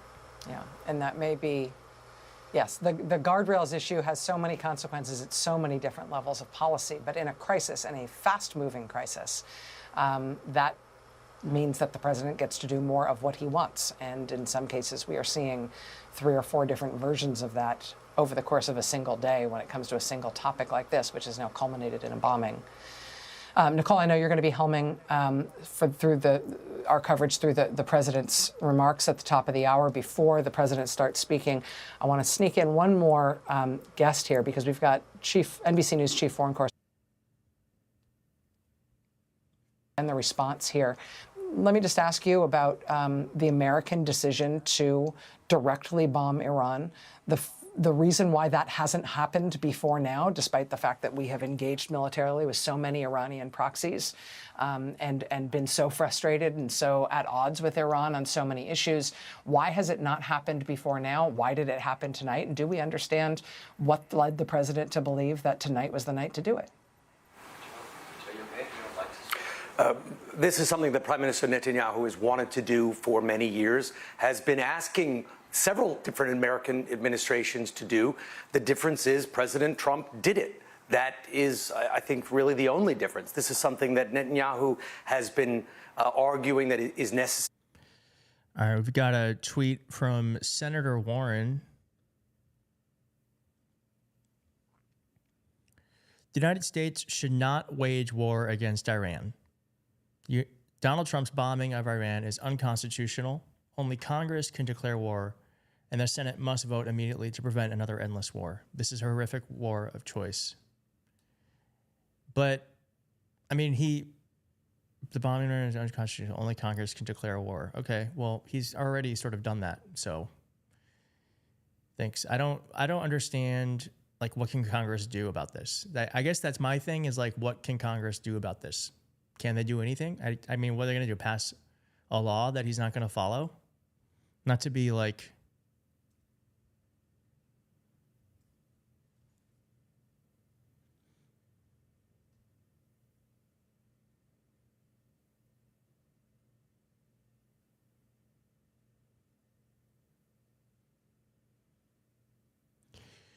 The U.S. conveyed to Iran through back-channel discussions that the strikes Trump ordered on the country's nuclear facilities would be contained and that no further strikes are planned going forward. Okay. I don't believe them. It's a administration of liars. Rep Eric, oh, here we go. Now I guess everyone is doing it now that Hakeem Jeffries has. Eric Swalwell Donald Trump is not a dictator, and Iran cannot have nuclear weapons. That's why in a democracy, Congress exists. Trump's actions without pursuing proven congressionally authorized diplomatic efforts threaten to mire the United States in another endless Middle East conflict. Okay. A friend tells me, in an environment where he doesn't have both houses of Congress, they could punish him with investigations budgetarily or ultimately with impeachment. But yes, people will fall in line, at least for a while. That's how every war starts. Ugh. Fall in line. And there was even a talk that President Trump would officially change the name to the Arabian Gulf. So there is no one tonight in the Middle East that is going to intervene militarily, no state on behalf of Iran. They don't have that network of allies, and they barely have a network of militias anymore. Those have been systematically taken away. But going back, as you were talking about earlier, to this framework right now, once again, the United States is entering into a shooting war in the Middle East over disputed. Can we just get some W's in the chat for Isaac, who just gave $50? That is so generous. Thank you so much, Isaac. Thank you. A nuclear bomb, very similar to 2002, when the U.S. and others almost exclusively were arguing that Saddam Hussein was about to develop nuclear weapons, and if there was no attack at the time, the next response would be some sort of mushroom cloud in the West. We're hearing that same kind of rhetoric once again. After in 2002, you had a pleasing intelligence agency. The CIA wanted to accommodate to President Bush. There have been numerous exposés and investigations done post facto showing how they were cherry-picking intelligence and giving the president what he wanted to hear. And there are, one could say, analogous situations right now. So we are not necessarily at war with Iran. We have joined Israel in a war to reshape the Middle East. The president clearly will try and frame this as a one and done, that the U.S. used its capacity to. The propaganda is crazy. We're not in a war with Iran. We're in a war to reshape the Middle East. What? Change it. NBC Chief Foreign Correspondent Richard Engel joining us tonight from Tel Aviv. Richard, I know it's going to be a long night yet, and it's already 5 in the morning there. Thanks very much for being with us, my friend. I appreciate you being here. It is 10 o'clock Eastern right now, and we are awaiting moments from now live public remarks from the White House from President Donald Trump. He has ordered tonight the U.S. military to bomb 3 sites in Iran. The United States has been at odds with Iran in national security and even military terms for decades, but we have never before, since the Iranian Revolution, directly launched a U.S. military attack on Iran proper. That has happened tonight. 3 nuclear sites, a site near Isfahan, the Natanz site, and the Fordow site in central Iran have all been hit by U.S. bombers. The president announced this action on his niche social media site, which is called Truth Social, at which point he said that the American aircraft who carried out these strikes have all left Iranian airspace and they were safely on their way home. We have the live stream here, so as soon as Donald Trump starts talking, we will be getting it. But let me see if there's nothing yet. So we are watching. Is not something that has been clearly articulated by this president or by this White House leading up to it. And indeed, you're seeing objections, bipartisan objections tonight from Congress that this may have been an illegal act of war. Thank you very much. A short time ago, the U.S. military carried out massive precision strikes on the 3 key nuclear facilities in the Iranian regime: Fordow, Natanz, and Isfahan. Everybody heard those names for years as they built this horribly destructive enterprise.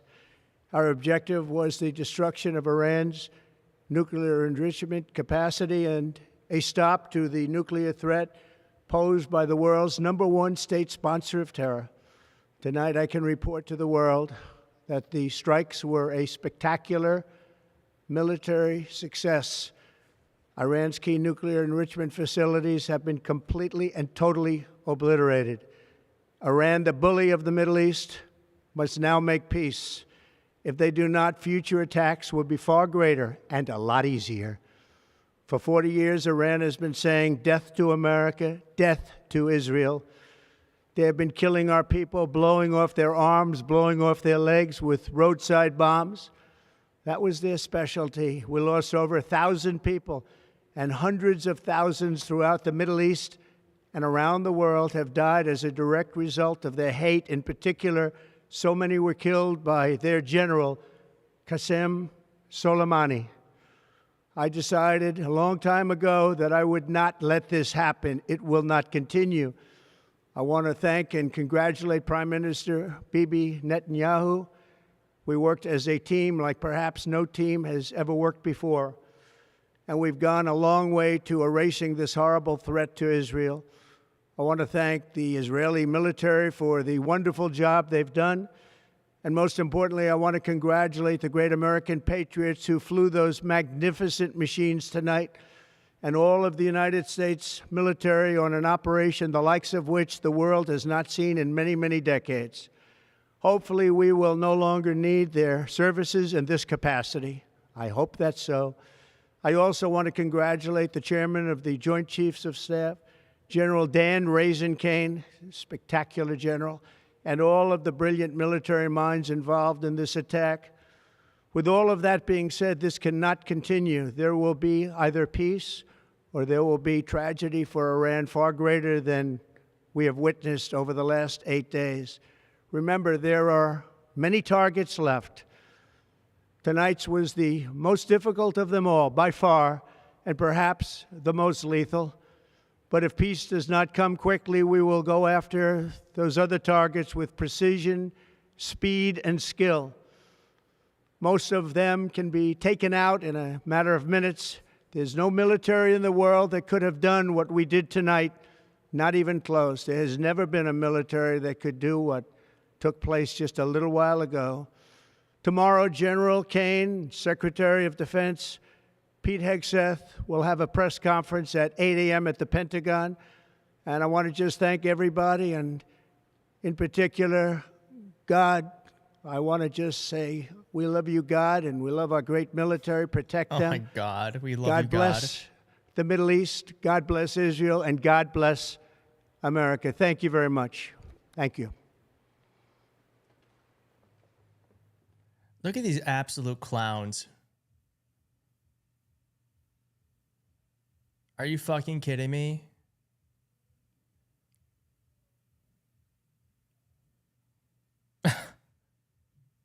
Oh, anyone feel better? I feel better. Wow, I feel so much better. You remember, I mean, the God thing is, and just want to say, God, thank you to God. All right, well, it sounds like he wants to do more, and he will. So he's probably going to do more strikes. It's illegal, and I don't know how we can stop him at the moment. So there is that. All right. I'm so sorry this is happening, but I'm very grateful you are all here with me. I'm going to go rest now, and I hope you all have a good evening. I'm grateful that you all are here with me tonight. We had our community to share in this awful news. And, thank you for watching. So I'm going to go now, and I will see you on YouTube. I'll have a new video out likely tomorrow at some point. Okay. Thank you all so much, and I will see you soon.